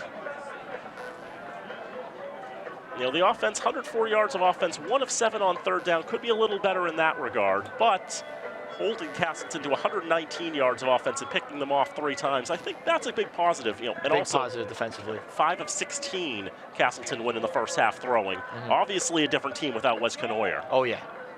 And that's what you want to do as the Falcons. They came in as a very, Castleton's a big passing team, so they're shutting that down right away. They're going to have to get their run game going if they're going to want to beat Fitchburg. I mean, a little bit of Mother Nature and a little bit of cleverness have done the Falcons well. They lead 12-0 at the interval, and we'll take the break with everybody here. 12-0 Fitchburg at the half. Come back for what should be an exciting, entertaining second half. Could the Falcons end their 30-game conference losing streak today? You'll have to tune in and find out. This is Falcon football right here on FATV. Back here at Elliott Field on the campus of Fitchburg State University, halftime between the Falcons of Fitchburg State and the Spartans of Vermont State Castleton. 12-0, the Falcons are in front. At the break, Daniel Bolak, Matt Smith with you here inside the booth here at Elliott Field. And that was a very entertaining first half and a great showing from the Falcons defense as well. Oh yeah, incredible showing by the Falcons defense. We have McKnight with 2 interceptions. It's just, one of them was a pick 6. It's a defensive touchdown for the Falcons, so just a huge play by him. Absolutely. He's been around on defense today. 2 picks, including the 75-yard pick 6 to open the score, and the Falcons manufacturing a drive downfield, going with mostly a triple option look, 3 running backs in the backfield. Rocky Marchitelli lined up as a receiver, and they were making it work. They were going in fits and starts, but had a few good runs. Eventually, Oriwakite Fatoki from 1 yard out made it 12-0. Obviously, the kicking's been a little awkward today. Some kicks go long distances, some kicks bounce out of bounds, some balls don't go through the uprights, some go off of the uprights. I mean, unpredictable win today. Yeah. You know, a couple of weeks ago, the Falcons were playing at Framingham State, and it was sort of a similar case where the wind was blowing 15+ miles an hour from one side of the field to the other. It was basically a case of if you punted the ball one direction, it was definitely going to go 50 yards. If you punted it the other direction, you'd be lucky if it got 30. Yeah, that's crazy, and that's how it is pretty much today too. That's why they're kind of keep the punts like low line drives, kind of just get the bounces off the turf. You saw a couple good punts where they got them at the 1 yard line and within the 10-yard line. So it'll be interesting to see if they keep doing that. Indeed, it's been a battle of the defenses, I would say, in this first half. 119 yards of offense for Castleton, 104 yards of offense for Fitchburg State. Most of that offense coming on one drive, 59 yards, in which they were able to manufacture their way downfield. Falcons, though, 3 interceptions in that first half, 2 from Elijah Zaire McKnight, 1 from Jan Valls to close off the half. We can see they ended up recalling that last penalty that ended the first half, as it was clear, especially looking at replay and after further discussion, that Jan Valls did not take his helmet off willingly after picking off that last pass, but it came off during the play.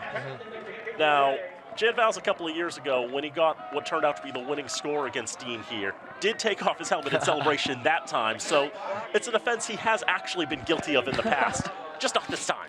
He's like, yeah, he didn't do it this time. Yep. Wasn't his fault. Not this time. It's going to be an onside kick this time. They're going to battle for it here. Castleton's in good shape for recovering it, and they have recovered it. Cooling the field as the ball was recovered by the kicking team. Kevin McDonough, though, a little worse for wear as he comes off the field, but Castleton's going to have the ball to start this second half. It's a crazy way to start off the second half. Just a surprise. Ball hopping around.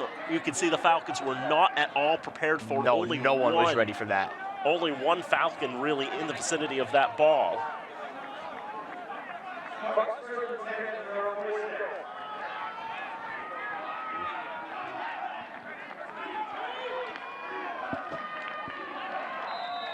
So definitely great foresight there by Tyler Higley, the first-year head coach for the Spartans.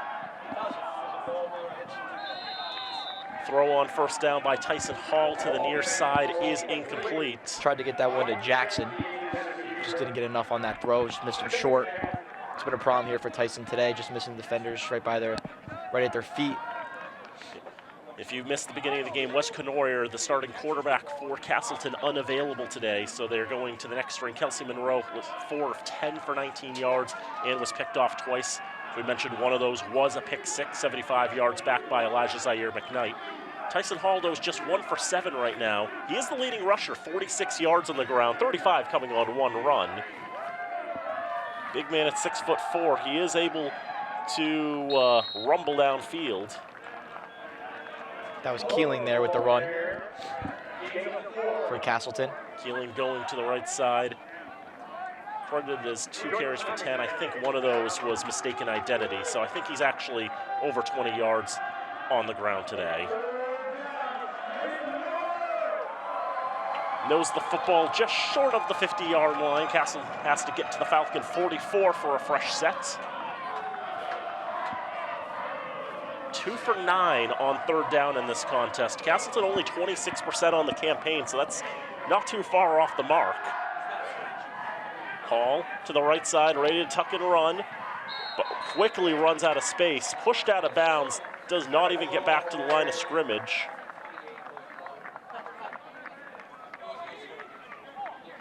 Nothing going there for the freshman quarterback.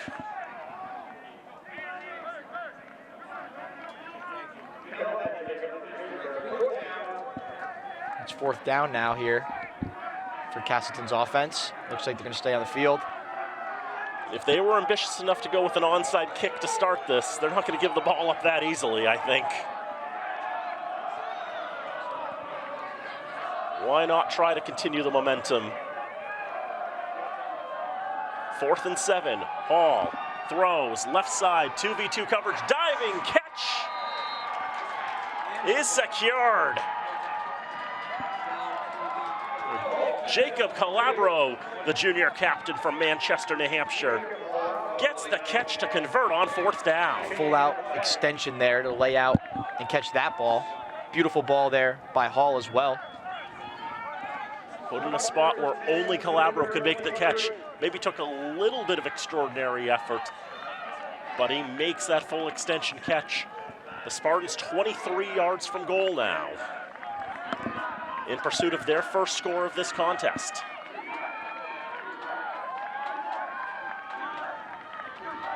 Joel Davidson deep in the backfield, but Hall wants to throw left side. Hit as he threw, the pass is incomplete. They wanted Cesar Williams, Elijah Zaire McKnight, already with 2 picks on the day, had the coverage.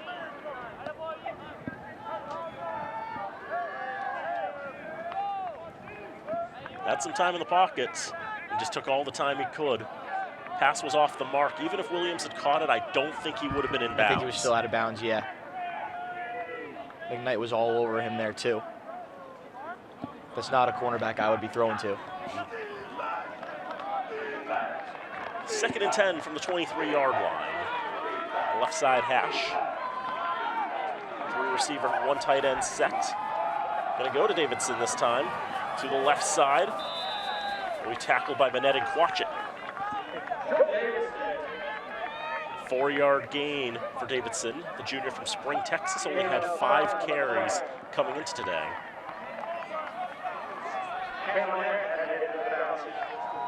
I will acknowledge that Castleton did send along some information about Davidson's playing time, in which they were suggesting in a polite way that they were not expecting Davidson to get too many touches in this contest.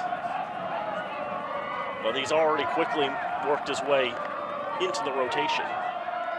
He's had a couple of touches today. Hall quickly scrambling on 3rd down. The net right after him. Throws to the left side corner. It's going to be incomplete. Just overthrew his wide receiver there. He had him open in the end zone, just too far out in front.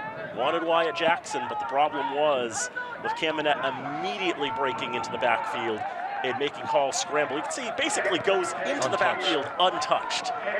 He just split those 2 linemen.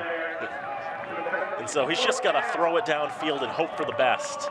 I mean, throwing it downfield and hoping for the best has not been the best strategy for Castleton today, but at least it was just an incompletion for them. 3:04 gone. Here's a good view of it. You can see just well out of the reach of Wyatt Jackson. 4th down. About 6 to go. Hall slings left side. Almost an interception there. Quatchit nearly had it, but frankly, it's for the best he didn't catch that. It's a turnover on downs for the Spartans. They converted once on 4th down after getting the ball in the onside kick. Not able to convert twice. To the left, a quick throw. You can see Quatchit got in front, had the best view of all. But although he was cross, seriously, that was way better for him if he let that go. Yeah, because otherwise the Falcons would be getting the ball at that spot as opposed to the 19-yard line.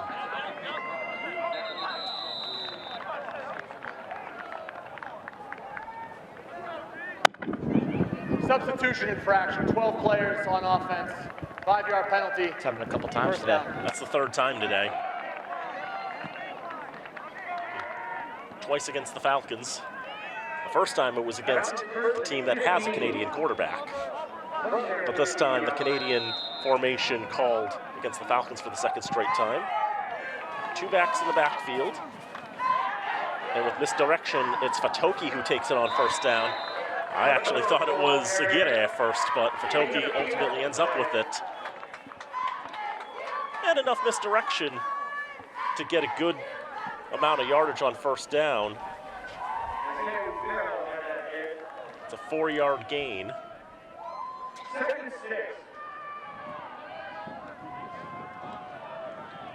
Second down and 6 to go. 2 wideouts, a tight end, Aguirre this time, cutting upfield, past the 25, down around the 30. Should be good enough for first down yardage.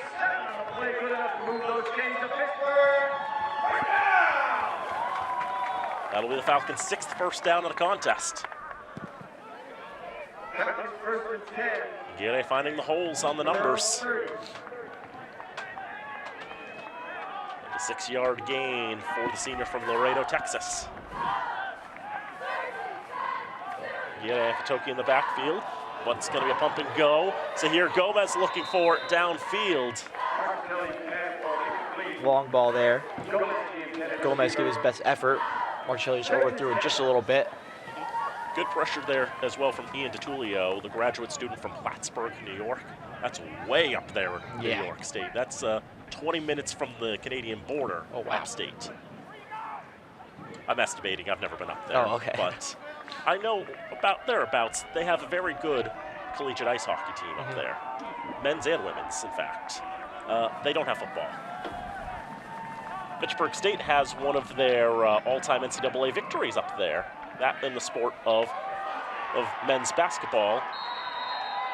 Swing pass is caught by Aguirre, but he's hit shortly after making the catch and ends up losing a bit of yardage on that. That might end up going in the books as a run, because I think that was a backwards pass. It's pretty close. He was met hard there. Good positioning there. Looked like Tyler Buxton, and it was in fact Tyler Buxton. Senior from Middlebury, Vermont. There's a college there.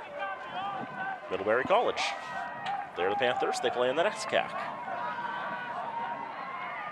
There's a sling over the middle. That's going to be incomplete. It was out of the hands of P.J. Norton and then off the mitts of Josh Peters.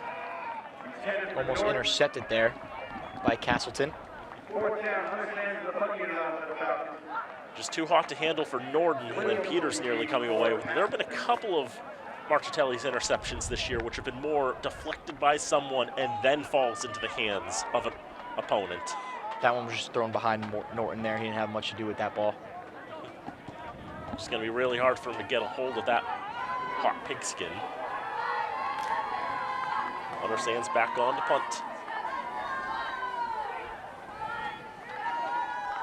Gets it, rolls to the right. Now he gets it away. It's going to hop a lot on the ground. Just barely gets it away there. Doesn't go quite to plan and dies just short of midfield. That'll ruin the average a little bit. He was averaging 38 and a half before that punt. It's going to go down a little bit. But going left to right has been the harder direction to kick in this game. Right to left has been where it's at.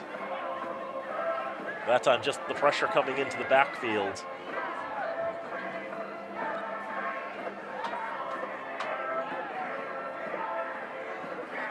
Castleton's had some good field position at times. They'll spot the ball on the Spartan side of the 50-yard line. Notice the football's still touching it. 9:40 to go in the third quarter. First down, Colgrove on the carry. Going to the right side, going nowhere fast.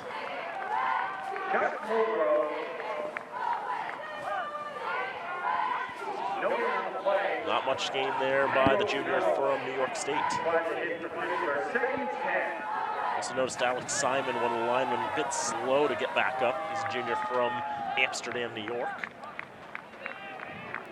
Going to the right there. Manny Cano was there for that one. I don't think anyone had more than 4 tackles in that first half for either team. It was well distributed, the tackling by both sides. Second down. Hall looking to the right side. Long pass downfield. Incomplete. Great job there by Novak breaking that pass up. Wanted to find Leonard Bryce, who does not have a reception today. Came in today with 24, the junior from Denton, Texas. That sling downfield. Turns around a little bit and then it hits him in the helmet. It's in front of him and Novak knows that is good. He'll take that. Timeout, Fitchburg State. That is their first. Pretty quick timeout taken here early still in the third quarter. Falcons will call their first timeout with 6 minutes gone. Have another quick look at the out-of-town scoreboard. So we mentioned a couple of games already going final. Plymouth State beating Westfield 35-7. Mass Maritime beating Framingham 21-6. Worcester State is at Western Connecticut. That link is never going to work because they are a sidearm site, and a Presto link is not going to give you any live stats. So that's going to be way too much effort for me to look up. But I can also tell you Bridgewater is at UMass Dartmouth. That kicks off at 5:30. It'll be a big matchup between UMass Dartmouth and Westcon next week. Those are the 2 undefeated teams in the MASCAC. Why are Westfield State and Mass Maritime playing on a Thursday next week? Halloween. Oh, do they do that, like tradition?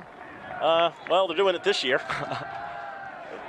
Hall going to the right side. That's going to be caught. And then the ball lost. Lamper gobbling that one up. It's the 4th turnover forced on the day for the Falcons. The ruling on the field is a fumble recovered by the defense. Lamper just jumped right on top of that one for the Falcons. It's right there to meet the receiver.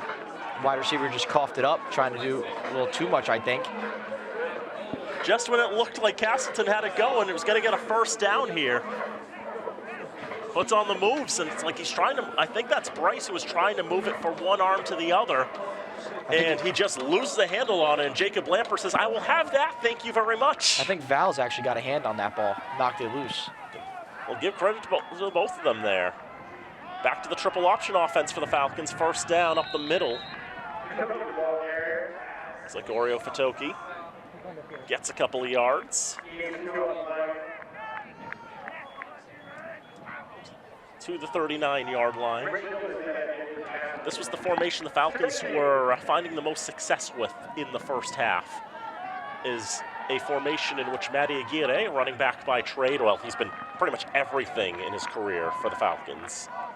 Takes the snap. He's got Thomas Polanco and Oreo Fatoki to either side.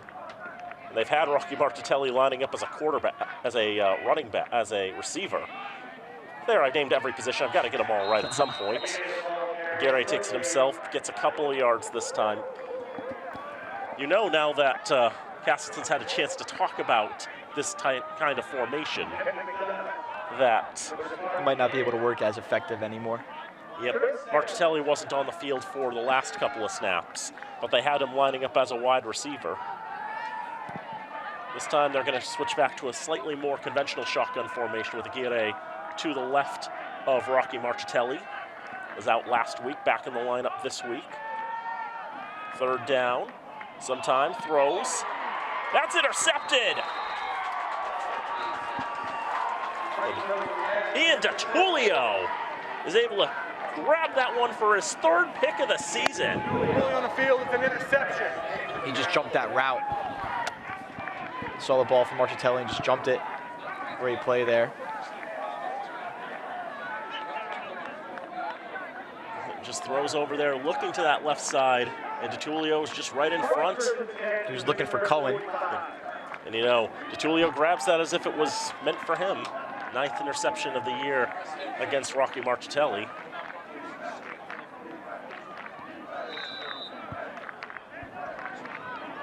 Knows the football on the 45-yard line of Fitchburg.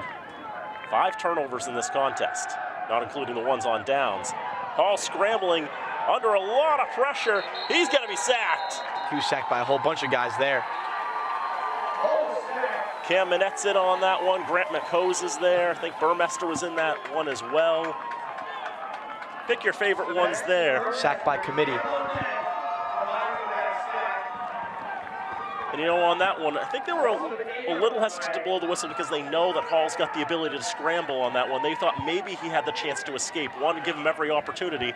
But when there are 3 Falcons in on that, that's not happening. 8-yard loss on the sack. Back into Castleton territory. 6:37 to go, 3rd quarter. Falcons lead 12-0. Hall will look to the left this time, and that's going to be incomplete. It was out of the hands of one receiver in Calabro, and then it was out of the hands of Cesar Williams, and then it fell out of bounds. Never seen anything like that before, honestly. Yeah, went up for the one-handed grab, couldn't get it. And then Williams just bobbled that one as well. Would have been a heck of a catch there. Castleton is more comfortable going to the air, but without their first choice quarterback in Wes Canoyer, who's thrown for over 1,100 yards this season. And they've had unfamiliar personnel. They've tried to do some different things. It's been up and down. A little shovel pass there to Flores is complete, but he's only going to be able to gain a couple more yards. He'll be taken down at midfield. This looks like prime time for punting for Castleton. Cam Minette getting in on the tackle again. And was it Monroe who had the shovel pass earlier? Yeah, Monroe did the shovel pass earlier. Well, we know Tyson Hall's now capable of doing the same thing. Might be a design play that Castleton has. So Max Fair back on to punt. Last time he was on the field in a punting position, he pinned the Falcons at the 1-yard line. This time the wind is a little more favorable. This is spiraling up in the air. Bounces at the 15, goes to the 10-yard line. We'll just keep on rolling. Falcons can't take any chances with that. Play poison with it as it's down around the 8-yard line. Real favorable bounce there. 5:33 to go in the 3rd quarter. Fitchburg State leads 12-0.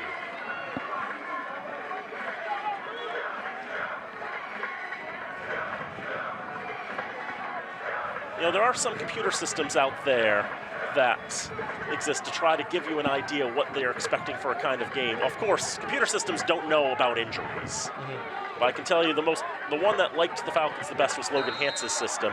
And even then, they still had the Falcons as about 4-1 underdogs, 5-1 underdogs, 19.8% chance of winning. Castleton a 13-point favorite if you had to put a line on it. But the Falcons definitely exceeding those expectations. Swing pass out to P.J. Norden is complete, but he's going to be wrapped up at the 5-yard line. Give him forward progress to the 6. They've tried the swing pass a few times, and they have not found success with it. Yeah, Castleton's defending that real well.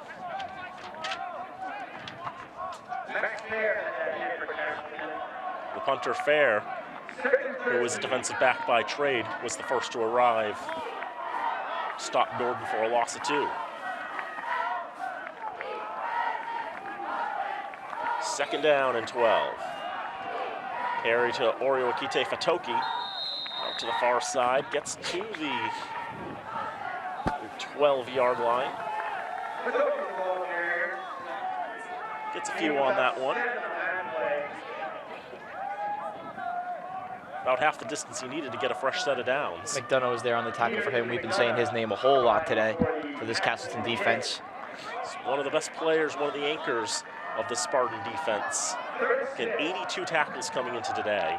I think he's got about 5 in this contest. Falcons trying to make a late substitution, get Dylan Cosner back on the field. Play clock down to 7. Marchitelli quickly rolling to the right. Looking for some space, looking for some time.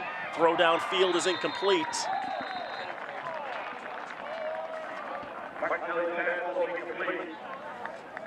think he wanted to find Marcelo Giavalos down there on the near side.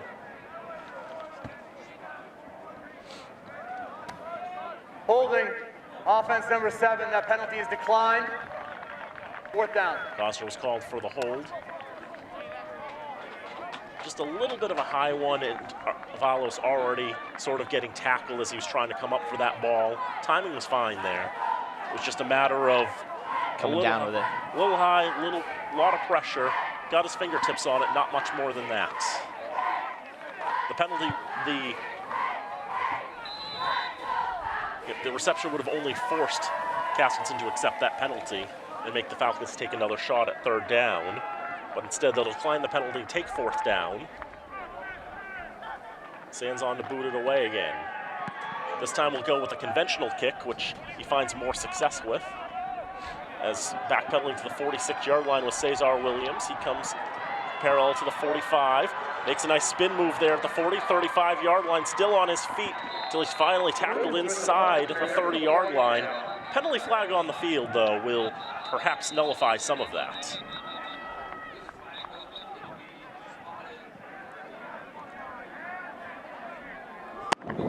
Walk in the back, number 39, the receiving team, 10-yard penalty, 1st down. Deacon Schneider, the freshman from Cambridge, New York, is called for that one. You'll notice a lot of players from New York State on the Castleton roster. Castleton located not too far from the New York State border. You can kind of see it right there. So it's 10 yards from the spot of the foul.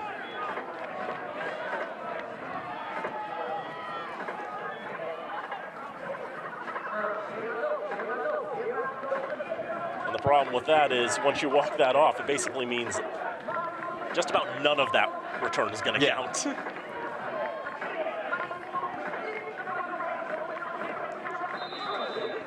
So all those nifty moves by Williams ultimately for naught. Castleton will have to start in their own territory. 1st down, Keeling to the right side, trying to go through the teeth of the Falcon defense. Finds no success on that. Be a run for 0 yards. Grant McCoe's a little bit worse for wear. He'll skip off the field. Tommy Costa will replace him.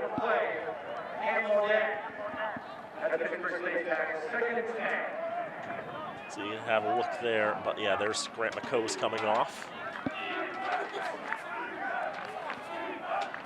McCoe's a defensive end, a graduate student. Previously played football at Albright and at Stevenson. Keeling, right side, gets it to midfield. But no farther than that.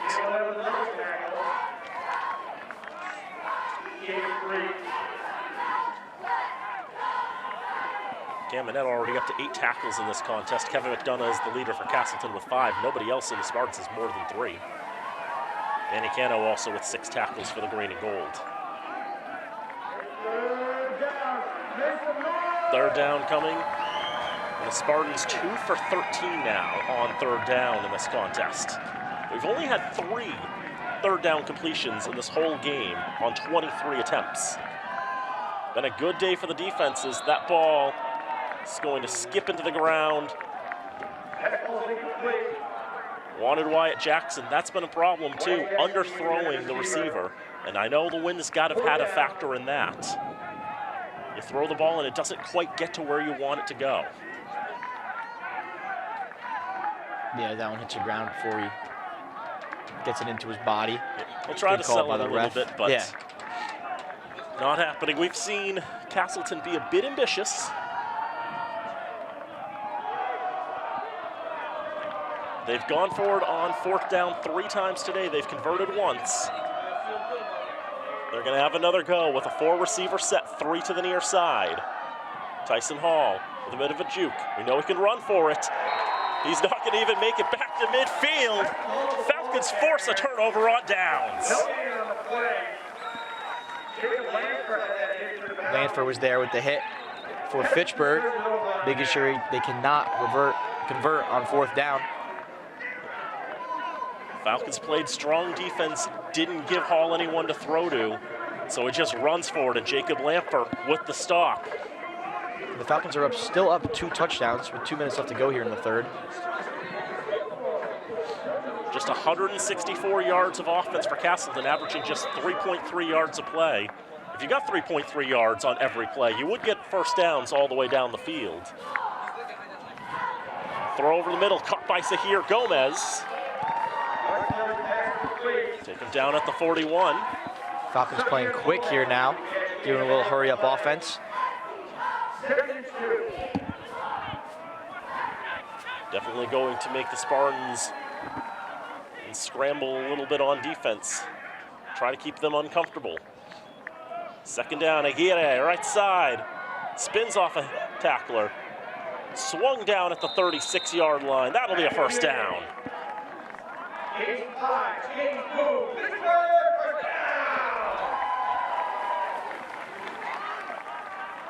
Aguirre around 50 yards on the ground today. And look at some of these moves there. Just jukes and spin moves. Eventually wrapped up by C.J. Childs. Now a throw to the right side. Finds Marcelo Giavalos. Wrestled out of bounds around the 30. Ian DiTullio loses his helmet. And so he must sit out this next play. There's that quick swing pass you've been talking about. They got a couple more yards than they usually get on this one. You can see it was Avalos there with the stiff arm.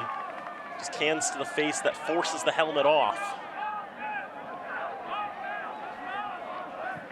Second down, a lot of players out on the left side. Aguirre gets swarmed in the backfield there. Does, yeah, first to get there, Mark Howland, the graduate student from Richmond, Vermont. And just slowed up Aguirre enough that there are multiple Spartans to meet him in front of the line of scrimmage. I think Duclos was all over him on that tackle as well, and McDonough. Castleton does have some great defenders out there. Some great players on defense. Some of which are making their third trip here to Elliott Field. Which is a lot of trips to make in a career because you expect the back and forths, the home and homes. But we've talked about this 8th time Fitchburg and Castleton have played each other, but the 6th time they've done it here in Fitchburg. Yeah, that's crazy. It's 2017 and 2022 were the years in which the Falcons visited Castleton. Falcons won the first one, lost the second. Here's Marchitelli rolling to the right. Trying to find an open man. Wow, those were some great moves there.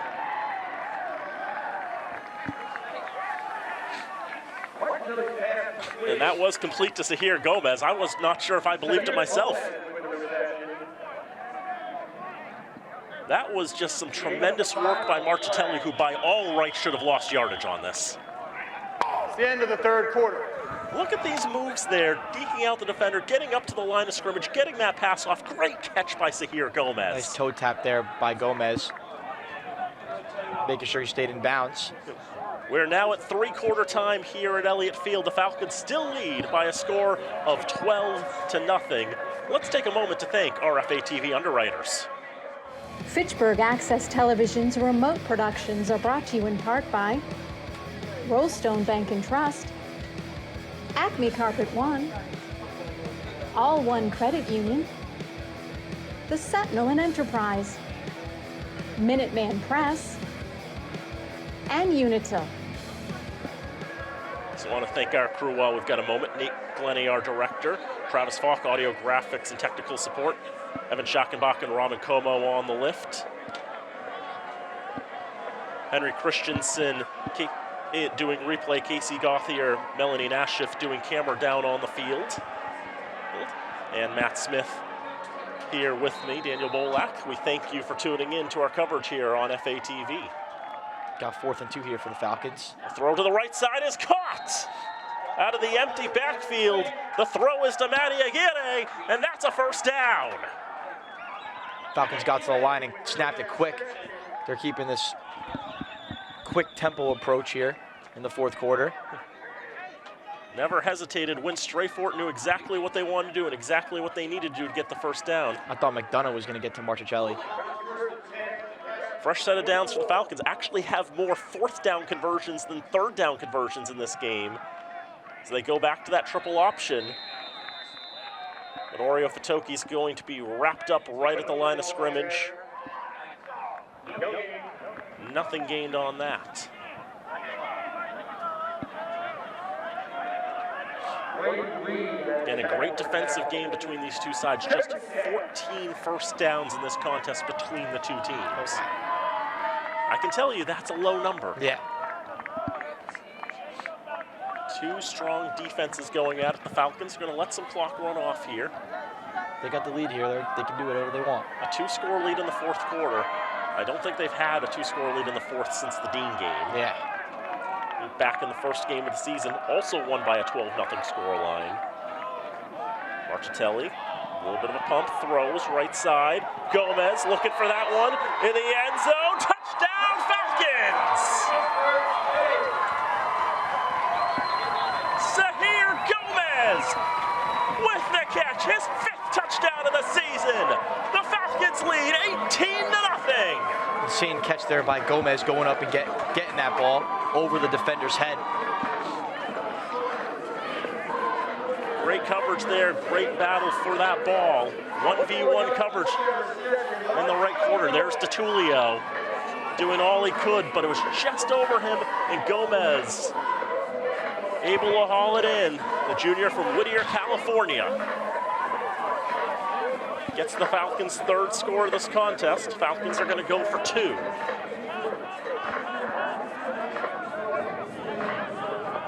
But they're not ready to snap this ball, and they're going to have to call a timeout because the play clock has just run out. Timeout. Fitchburg State. That'll be their 2nd timeout.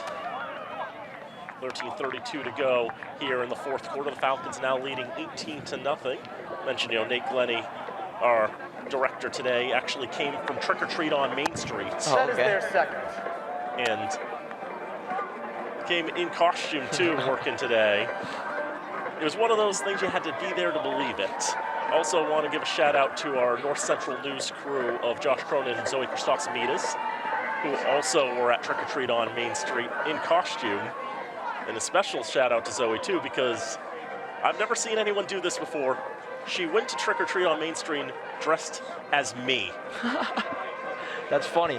Had the fake beard out and everything. I'm gonna have to see this costume. Oh yes. Now, Zoe is also a student athlete here at Fitchburg State, plays on the women's soccer team, had a big win over MCLA yesterday. Men's soccer team also with a big win earlier today, 2-1. Could be a real big weekend here for the Falcons. You had the call for that one. Yeah. You can tell me how that game was Oh, after soccer this. game was, yeah. So after this conversion, we'll talk a little bit about the Falcon teams today. Falcons go for 2. It's a race to the pylon. Aguirre gets there, but a flag is chucked. Provisional conversion, but we're gonna have to check what this is. Giovanni Laguerre was helped up after all of that.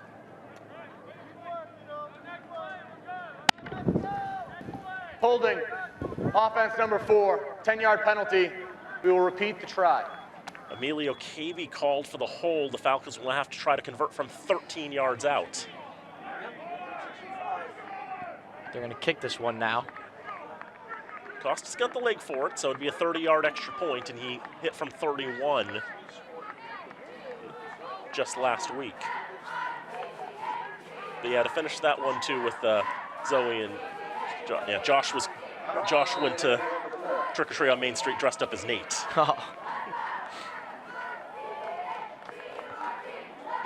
It's a pretty good costume. They're both good costumes. Snap is down. Kick is blocked. Look for the... Are they returning? Yeah, and they can return it for 2. Going down the far side at midfield at the 40, at the 30, and wrapped up there.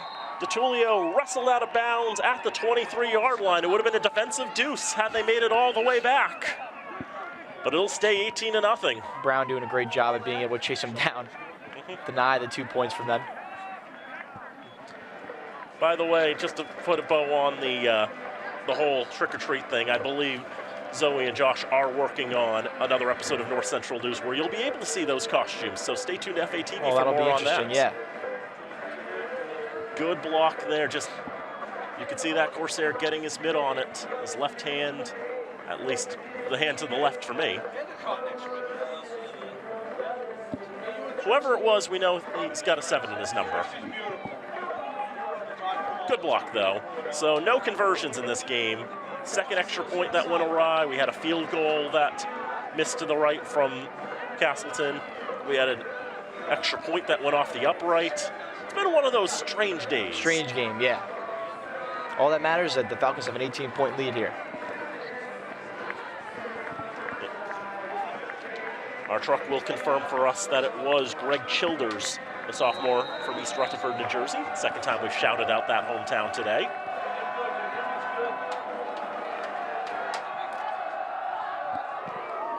Sands with a line drive boot. Picked up at the 15-yard line by Williams. Williams going out to the far side to the 30, to the 40. He's got wheels. Shepherded out around midfield. Another good return there by Williams. That has been a highlight here for Castleton is their kick returns with Williams. One of the other reasons we've been seeing a bit of a low number of yards is a lot of good returns and a lot of good kicks have resulted in great field position. It feels like you're either starting close to midfield or you're starting deep in your own territory and there's very little in between. Yeah, exactly. 13:24 to go in the fourth quarter, 18-0, the Falcons in front. Trying to snap a 30-game conference losing streak going back to 2019. Tyson Hall, the quarterback on first down, going for it all downfield, 1v2 coverage. Try to drop it in the bucket, does not do so. Pass was intended for Bryce. Wanted Leonard Bryce. The Falcons have done a tremendous job in shutting Bryce down in this contest.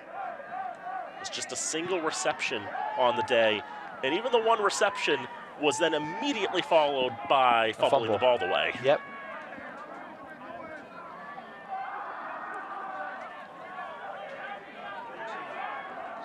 Hall now 4 for 17 through the air. His partner in crime, Kelsey Monroe, 4 for 10. So 8 for 27 Castleton is through the air today. That was a really good ball by Hall, too. It's right Just where it needed to be. Just couldn't catch it. And now Hall under a lot of pressure. He fumbled it. Somehow still keeps it going. Lost control of the football. Falcons are claiming it. This would be the 5th turnover of the day against the Spartans. They are double checking, decoupling the pile. Signal as Castleton recovers. I did wonder for a moment if Hall lost a handle on it. He did fumble it, but I think he jumped right back on top of it. May have ricocheted back into his own hands. You can see taking all the time, and he actually gets run into by 2 of his own blockers who are being blocked into him. Tries to spin around. He loses the ball. It ricochets off of Dexter Brown and back into the hands of Hall. Never seen anything like that before. Yeah, that ball flew a good few feet. Yeah. And then it flew right back. Pinball wizard. Hall keeps control, throws near side. Nearly intercepted by Peter Quatchett. He's more despondent this time that he didn't come up with that one. And that time it really would have been a good thing if he'd had it. That ball was going all the way back to the end zone, too. That would have been that had a pick 6 written all over it. He knew he should have had that one. He'll take the pass breakup rather reluctantly, but yeah, best look of all looking for Cesar Williams or Wyatt Jackson. Those ones sometimes blend too much together.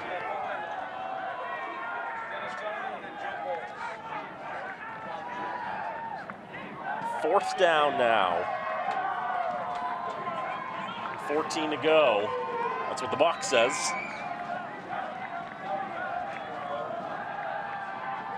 Hall in the pocket, immediately wrestled up, chucks it away, but there's nobody there. Great play there by Ruler of Monette. the field as the runner's forward progress was stopped. Turnover on downs. And even better for the Falcons, they're going to wash out that pass attempt. Instead of an incomplete pass, it's a sack, and the Falcons get the ball back. They'll give Monette that sack in full credit. The Falcons have it back, 12-17 to go in this game, and they have a 3-score lead, 18-0. Going back to those computer systems, by the way, Bill Connolly had the Falcons as 14-point underdogs. Ken Massey, who has been extremely pessimistic all season about this Falcon squad, had the Falcons as 20-point underdogs. First down, run right side. It was Fitoki with the run going to the right side, down just inside the 30-yard line, given to the 29.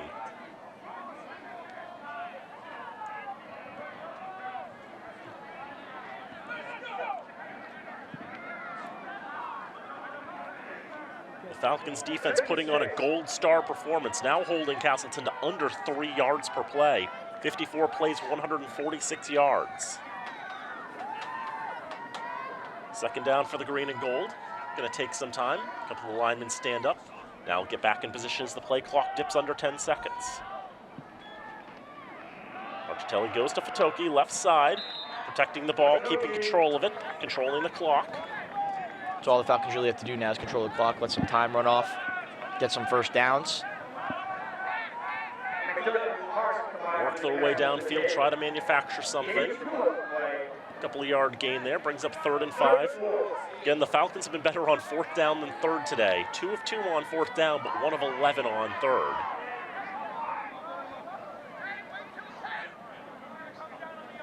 Falcons going back to this triple option formation. This triple option shotgun formation. Matty Aguirre as the quarterback. Has not attempted a pass today. He's going to roll to the left.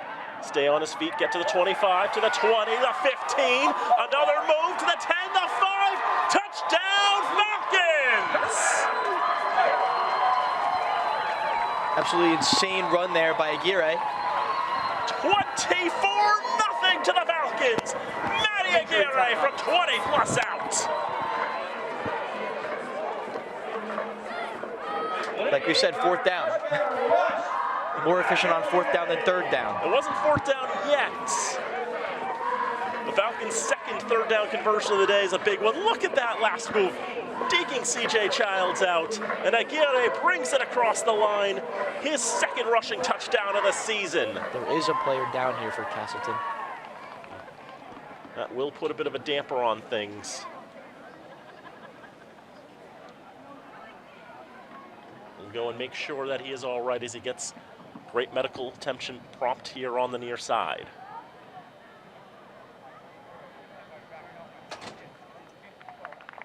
It's Max Fair, who is now helped back up onto his feet. Fair, the senior from East Calais, Vermont, was also the punter for the Spartans. Ended up worse for wear on all of that. We'll hope he's all right, and we wish the best to him.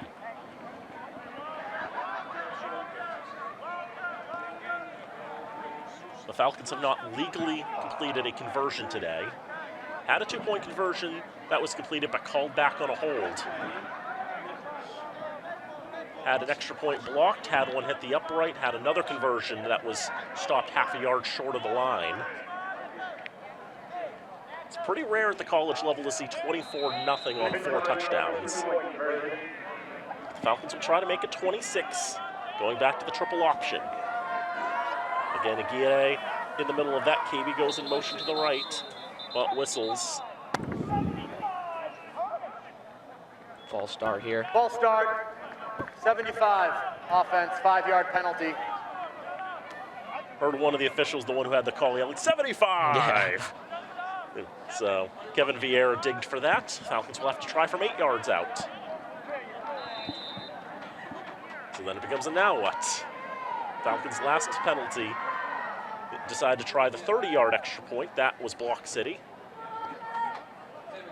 Rocky Marchitelli still looking to the coaching staff. And he will line up as a receiver, as he has in this triple option formation. Falcons don't have much time on the play clock, so they'll have to get it off pretty quick. They will now. Aguirre's going to follow his blockers and cut back into the end zone. 8-yard 2-point conversion is good for Aguirre. He gets the octopus, all 8 points on this one, 26-0.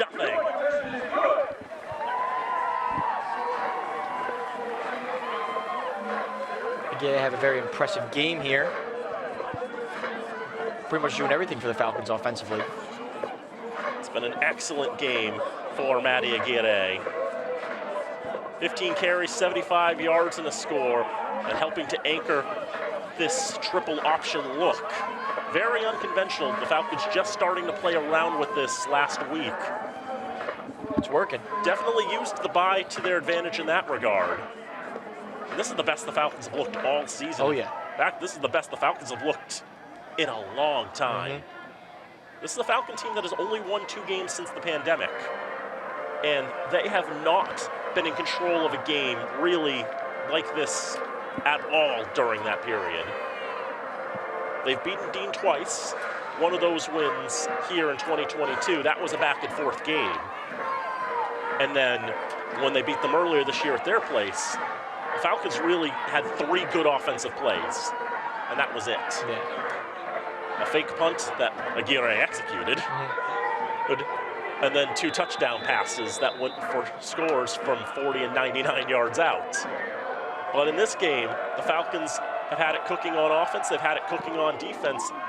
This is the game they've been wanting to play all season long. Castleton not at full strength, but trying to get it back here with a good run back. Keeling brings it to the 35-yard line.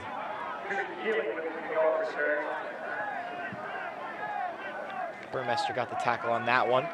Was it Burmester? Could have been Novak. That 6 can be really weird sometimes. Oh yeah, I thought it was an 8. The spotters thought it was 0, but Nah, we know that's 8 right there. That's Burmester. that is Burmester, yeah. Wasn't 100% sure. You see the bend in the front of jersey yeah. there. Wasn't sure if Burmester did kick returns. But so now Castleton in quite the hole. Down 26-0. Still looking for their first score of the contest. They've had their moments here and there. Flores goes to the left side, gets to the boundary. It'll be a solid gain on first down. Except he stepped out way earlier than I thought he did, so it's only a 3-yard gain. Dustin Cumberland, former Blackstone Millville Charger. We're at the 10-minute mark here now. He's from Millville. He's another one of those athletes who's on the list of players I got to call when he was in high school. Oh, that's pretty cool. Yep, last year his Chargers were in the playoffs. They took on West Boylston. He's not going to want to tell you how that game went. West Boylston was very good. They were state champion for a reason, back-to-back in fact. Mike Flores to the right side. It's pretty close to the line to gain. Another one of those Spartans who's been involved in the offensive line, Charlie McMahon. He's from Grafton. That was another player I got to call. He was on FATV back in 2021 during the pandemic. Oh, really? We got to make the trip down to Grafton and call that game between Fitchburg High School and Grafton. Great defensive battle. Falcons won that one. The Red Raiders, in that case, won it in overtime. Flores again to the right side will be tackled by Cummings, but well after getting past the yard to gain and into Falcon territory. Flores being trusted to get some of the carries later on here in this contest. Castleton just trying to make anything work for them, the sophomore from Goshen, New York. Time continues to tick down for the Spartans, 8:40 to go. In this 4th quarter, the Falcons lead 26-0. Tyson Hall to the left side, scrambling, running with it. Good yardage to the 30, 25-20. Finally run out of bounds in the red zone. He's got the wheels, he's got the ability to run, even at 6'4", 230. Yeah, that's the best part of his game for sure, and the Falcons have done a great job containing that. He just broke it open on that one, but that's pretty much his first big run of the day. Had a 35-yard run earlier in this contest, and then so many tackles for a loss. He was at 19 yards when he made that run, but I think he's going to get back up there. Now up to 39 yards in this contest gained on 10 carries. A 20-yard rush. Novak given the credit for the tackle. Hall's going to run with it again. Castleton starting to make some inroads on this drive. Now the rugby maul is formed. Its momentum stopped around the 10-yard line. You may wonder why I called it a rugby maul and not a rugby scrum. It's because in rugby, a scrum involves the ball being on the ground and players using their feet to try to actually gain control of it. A maul is when a player's got control of it, players converge around them, and the piles are pushing back and forth. That's more descriptive. Oh, that's pretty cool. That's actually more in line. People just use the word scrum because that's the one rugby phrase they know. It just turns out there's a better phrase that people don't know so well. Here's Flores to the left side. At the 5-yard line, he'll be taken down there. Cummings and Novak, and a flag flies here. A second flag flies as well. A lot of issues with that at the end.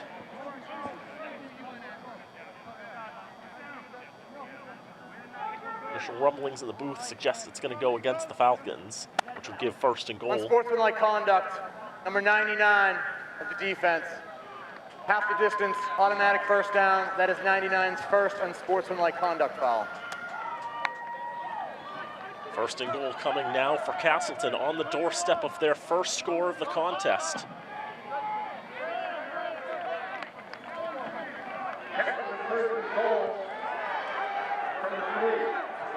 Just came out at the very end there. Yeah.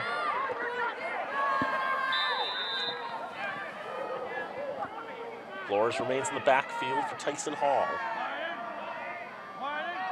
Spartans at the 4-yard line.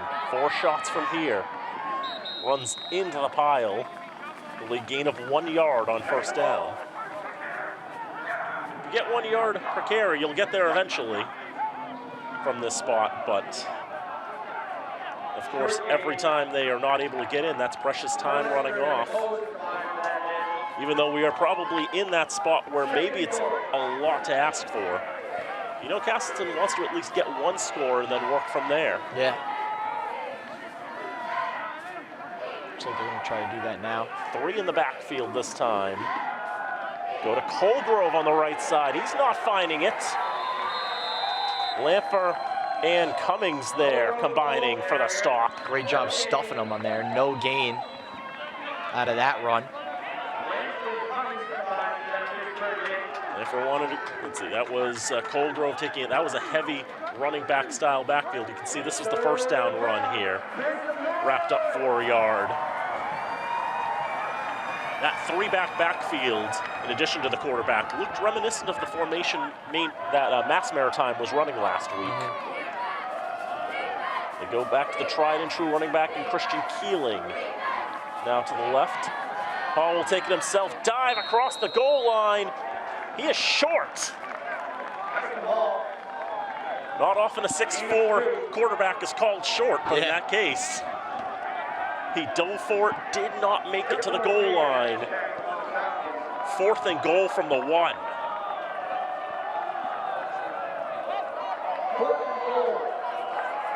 We'll still work out of this pistol formation. And a flag flies.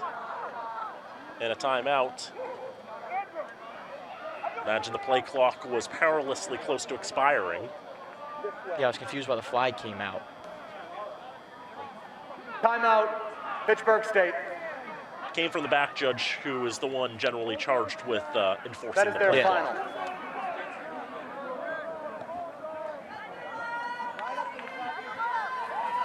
Fitchburg called the timeout, they said. They have none left. Castleton still has all 3 of their timeouts. 5:09 to go in this contest. Fitchburg 26, Castleton nothing. Our next game here on FATV involving Fitchburg State will come on Senior Day. That will be November 9th. The Falcons will take on Plymouth State.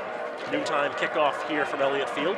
In between that, they'll be at Bridgewater State next week on November the 2nd. Now Hall's going to go under center. Here's the logical move. Just go for it and reach over the pile and over the goal line. Touchdown, Spartans. That's where that height works nice there. Tyson Hall with the 1-yard touchdown rush, his 2nd touchdown on the ground this season. And they're just reaching over. His body wasn't over the line. That ball was, though. Yeah. That'll work. 5:06 to go in the game. And the Spartans finally break the shutout.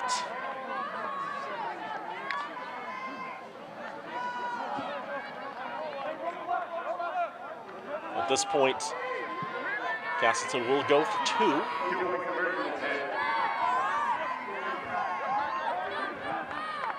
They'd attempted a field goal earlier in this contest from Walter Lundstrom, which ended up sailing to the right of the uprights. Hall throws left side, nobody there for Castleton. They're going to call a flag there, though, on Burmester.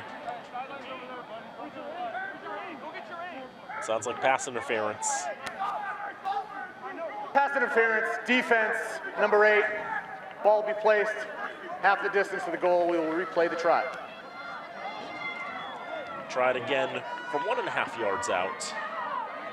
Had a bit of penalties in this game. See a bit of a grab there that prevented the running back from being able to be in a position to haul that one in. Sometimes when there's nobody there, that's for a reason. It's the 10th penalty against the Falcons today.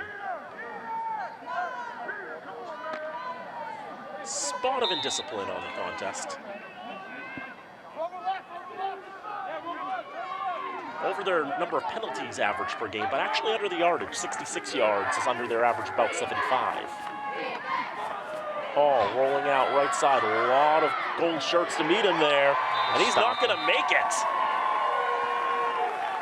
2-point conversion from 1.5 yards out, no good. 20-point lead for the Falcons with 306 ticks of the clock remaining.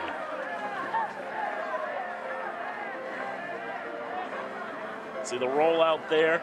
Maybe was thinking run pass for a moment, but had to run for it. And there was Lamper, there was Quatchett. There was just no space there.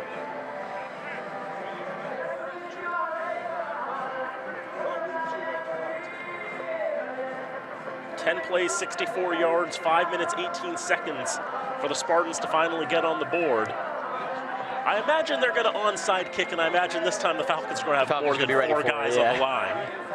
They'll be ready to go.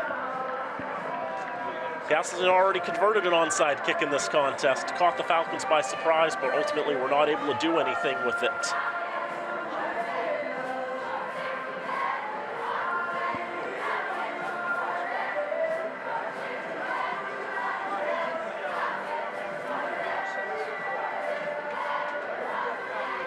Set the tee up on that X, the 35-yard line.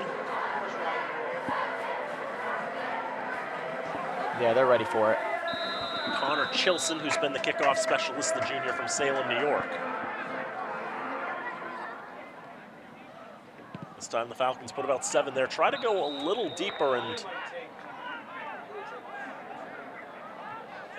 I think the Falcons are going to utilize a different option this time. They're going to have a real good position here. 5 yards from where it goes out of bounds. That was, Chilton put way too much oomph into it. Well, that was anticlimactic, wasn't it? Yeah. Falcons will have the ball back with a 20-point lead. I'm just confused on what he was trying to do with that one. I think he was trying to go over the players' heads and maybe outrace them to the ball. He just did it a little too hard. Once when I was in a theater class, one of the bits of a scene that I was doing was I had a plastic chair on the stage. My plan was to kick it, then kick it again, kick it a third time, kick it out of frustration, what have you. So when I went and kicked it, in one go, it sailed straight off the side of the stage. That's funny. Just one kick. It's like, whew. A little too much there. Remember the face? Remember when the Colts tried to do the swinging gate all those years ago against the Patriots? Yeah. And the face Chuck Pagano made after that, like, oh boy, that did not work. Yeah, I made basically the same face in that moment. So I know that feeling. Oreo Fatoki takes it to the right side, gets a little bit. Castleton, that is their first. Castleton will call their first timeout because they would like to try to get the ball back. They would like to see if they can get another score. The Falcons obviously will be trying to protect the football. Try to run plays that will definitely end with the clock rolling. And force Castleton to stop the clock and burn their timeouts. 4:54 to go in this contest. Fitchburg State 26, Castleton 6. Fitchburg State just got to keep executing their runs here, keep the clock going. Looks like Castleton's going to use their timeouts now, though. It's like, if not now, then when? Exactly. Castleton's next game on November the 2nd, they will be hosting Worcester State, 2-game homestand to close off their home slate at Dave Holt Stadium. Worcester and Bridgewater before they have to travel down to WestCon. I don't know what the best route is for that. Just jump on US Route 7? Yeah, all the way? I think so. Not much for highway in a direct line there. Otherwise, you've got to get to 91 and down that way. Maybe that way would work too. Second down, Aguirre will pull this back, go to the left side. Gets to the 49-yard line. He's met there. Good tackle there by Cruz Frosch. Sophomore from Windermere, Florida. Timeout, Castleton. That is their second. Castleton calls their second timeout. Now, we mentioned Wes Canoyer not available for Castleton today. He's from Harrisville, Rhode Island, a graduate of Burrillville High School, Harrisville being a neighborhood of Burrillville. Oh, okay. And I've actually been to the ice hockey rink at Burrillville High School. They have ice hockey rink right behind the school. And the interesting thing about that ice hockey rink is Nichols College in Dudley plays their ice hockey there. Oh, wow. Because there's basically no ice hockey rink within 10 or 15 miles of Dudley. So they got to go somewhere. We'll take ourselves back in the booth here. Daniel Bolak, Matt Smith here with you. Smith filling in for John Gugerty, who's on assignment, but here with us in spirit.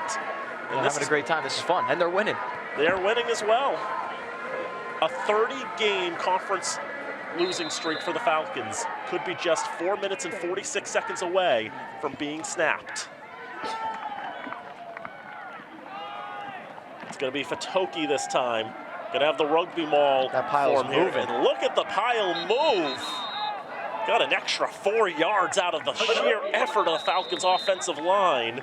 It's not going to be enough for the first down. But Castleton is going to have to trade their final timeout away. I think you did. And we're all out of timeouts now. Yeah. No more free clock stoppages. Now, one of the things I did want to mention about that rink in Burrillville, Rhode Island, is Fitchburg State kind of knows that in the sense of hockey lore. Their one NCAA tournament game in 2018 when they were MASCAC champions, they took on Nichols at Levi Rink. Did they win? They did not. It was the one game they've played in the NCAA tournament, so unfortunately it went without saying. The Falcons, by the way, in men's ice hockey, picked to come second in the conference this year, behind a unanimous Plymouth State. Yeah, all 9 teams who could vote for Plymouth State voted for Plymouth State. Oh, yeah. Plymouth State voted for Anna Maria. They're not allowed to vote for themselves. I forgot Anna Maria. Is Anna Maria always in the MASCAC for hockey, or they just joined this year? This is their first season in the MASCAC for ice hockey, and then next year they're going to be joining baseball too. in everything. Right? They're going to become a full member, the first private member of the MASCAC. What are they in right now? They are in the Great Northeast, which has way too many members anyway. This is going to be a free play for the Falcons. Aguirre gets stopped in the backfield at the 45-yard line. That looked like the flag flew in such a way that I saw a Spartan jump offside. Offside. Defense, 5-yard penalty. That'll result in a first down. That's huge there, big first down. And it was a clear offside, a clear jump there on the right side of the line. Falcons should just be able to pretty much run out the clock here. I think that was Julian Chiamingo Rivera who jumped, the junior from Delran, New Jersey. Is Delran closer to where you're from? No, it's pretty far. No, yeah. No, the other way. Yeah, it's the other way. I'm north. Delran's pretty south, kind of towards Philly. First and 10 for the Falcons. Fatoki into the breach. He'll make it to the 34-yard line. It's just controlling the clock now for the Falcons. Castleton can't stop it anymore. And even if Castleton gets the ball back by way of punting or otherwise, they're not going to have a whole lot of time to work with. Especially if they keep getting first downs, the Falcons are going to win this game. Just got to keep on working, keep on moving it. That's where this triple option set really is going to help shine for the Falcons.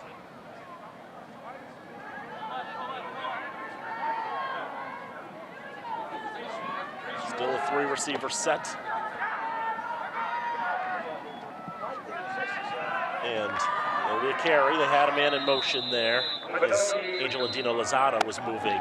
Flag there, it's going to stop the clock. 10-yard penalty, second down. Rivera called for his third hold on the day, or at least his third penalty on the day.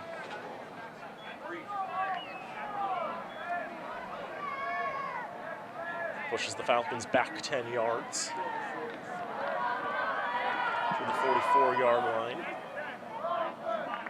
Look at 75, who is got a whole bunch of jersey in the back of the jersey there of Greg Childers. And if you're grabbing the back of the jersey of a guy who doesn't have the football, then you are not playing in accordance to the rules of American football.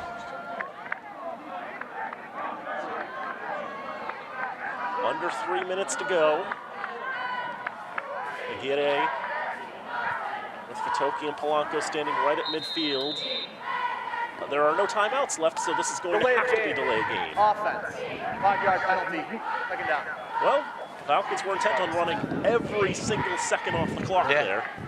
And they'll eat the 5 yards if it means that that's a couple more seconds that Castleton can't have.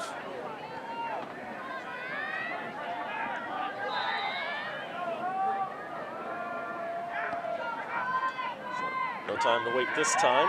Second and a lot, but Aguirre is going to get out to the near side and break free at the 40 to the 30. A juke there at the 20-yard line. Matty Aguirre getting it all back there and another first down. Another big run from him. I thought that was going to be another house call.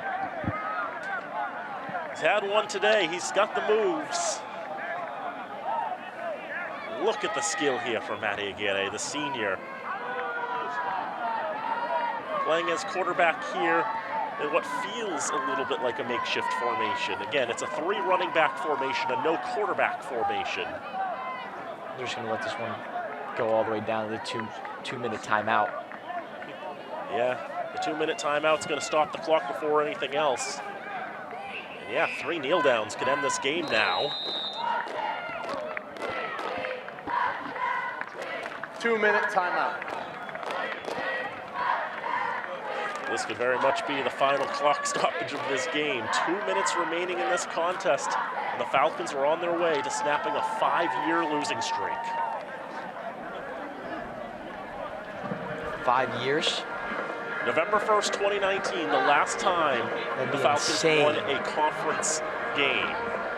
When they beat Worcester State down at their place. The last time they won a MASCAC game here in Fitchburg, back in 2018. That's a 21-game conference home losing streak.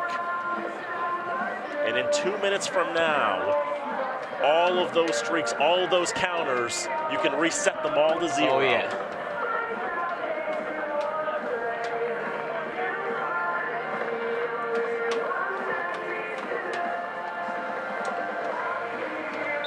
It's not a victory formation yet for the Falcons. Looks like they'll just try running a couple more plays.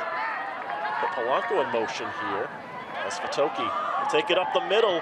Oreo Fitoki inside the 5-yard line.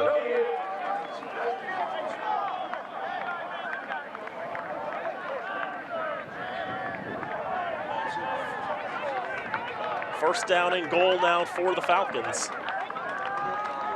They're going to go victory formation here.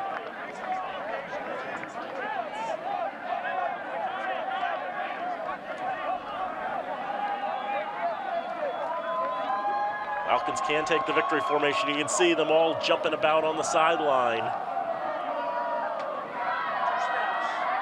Marchitelli's back in the game to take a couple kneel downs. Take the snap under center, kneel it down. Only one more kneel down will be required for the Falcons to seal this victory. Castleton coaches to our left starting to pack up. They know this game is cooked.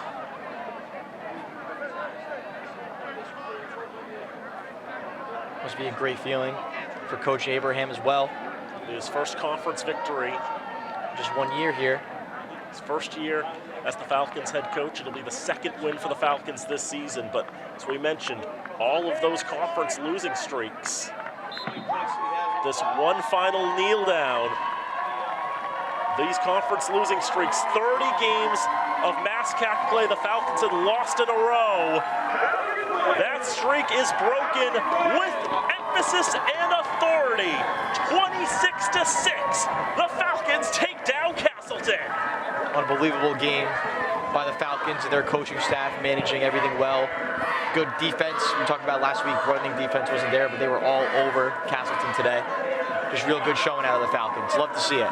206 yards of offense for Castleton today, 261 for the Falcons, and they held the Spartans to 3 of 17 on third down in this contest. Castleton without their starting quarterback in Wes Canoyer, and they really missed him. Tyson Hall and Kelsey Monroe combined to go just 8 for 28. Maybe a hat tip from Mother Nature as well. The swirling winds probably played a factor in this as well. Definitely did not help at all. But for the Falcons, it's been a while. Since the beginning of 2022, the last time they won a game here at Elliott Field. 2018, the last time they won a MASCAC game here at Elliott Field. 2019, the last time they won a conference game at all. But today is the new watermark there, and the Falcons played the game they needed to, and they've come away with an impressive victory. In this conference, I've been saying, you never know what kind of results you're going to get in this conference, and you should expect that with a conference that came into today with a 6-way tie for 4th place. Exactly. The Falcons shook things up there too. The Falcons will still be in last place because they're going to need another conference win to get into that conversation. Round, but looking at the schedule and knowing they got the hard ones out of the way early, 2 of their first 3 conference games were against the top flight of UMass Dartmouth and WestCon, and you knew every game down the line, even last week, when the Falcons came at 1-4, it's like they could finish anywhere between 1-9 and 6-4, and there's no way you can tell. Oh yeah. It's just so well balanced, this conference is this year. A lot of interesting results. You just have no way of predicting it. And this time, I mentioned the most pessimistic computer system had a 20-point win for Castleton. Instead, it's a 20-point win for Fitchburg. Yeah. And Dirty Water gets to play twice here today. The Falcons men's soccer team winning on senior day earlier today. Field hockey, I believe, came away with the dub today as well against Worcester. Good day to be a Falcon. Great day to be fan. a Falcon. Great weekend. Absolutely. Again, the Falcons will be back in action on November the 2nd. They'll be taking on Bridgewater at their place, a noontime kickoff, before they come back here on November the 9th for senior day against Plymouth State, a noontime kickoff from Elliott Field. Our next telecast may be that one. It may be a Fitchburg High consolation game. We don't actually know yet, and we won't know till the 3rd. Might be a game on the 8th, and if there's a game on the 8th with Fitchburg High School, we'll bring you that one. If it's on the 15th, we'll bring you that one. But stay tuned to FATV for more Falcon football, for more Fitchburg football. Falcons are winners today. Any final thoughts, Matt? No, I'm just super excited. Thank you guys for having me. I had a great time, and go Falcons. Absolutely. So I think we've said all that really needed to be said here. The final score for the final time here from Elliott Field, it's Fitchburg State 26 and Vermont State Castleton 6. For Matt Smith, for all of our FATV crew, and for everyone here at FATV and Fitchburg State, I'm Daniel Bolak saying thank you so much for tuning in, and we hope to see you next time. And until then, so long from Fitchburg.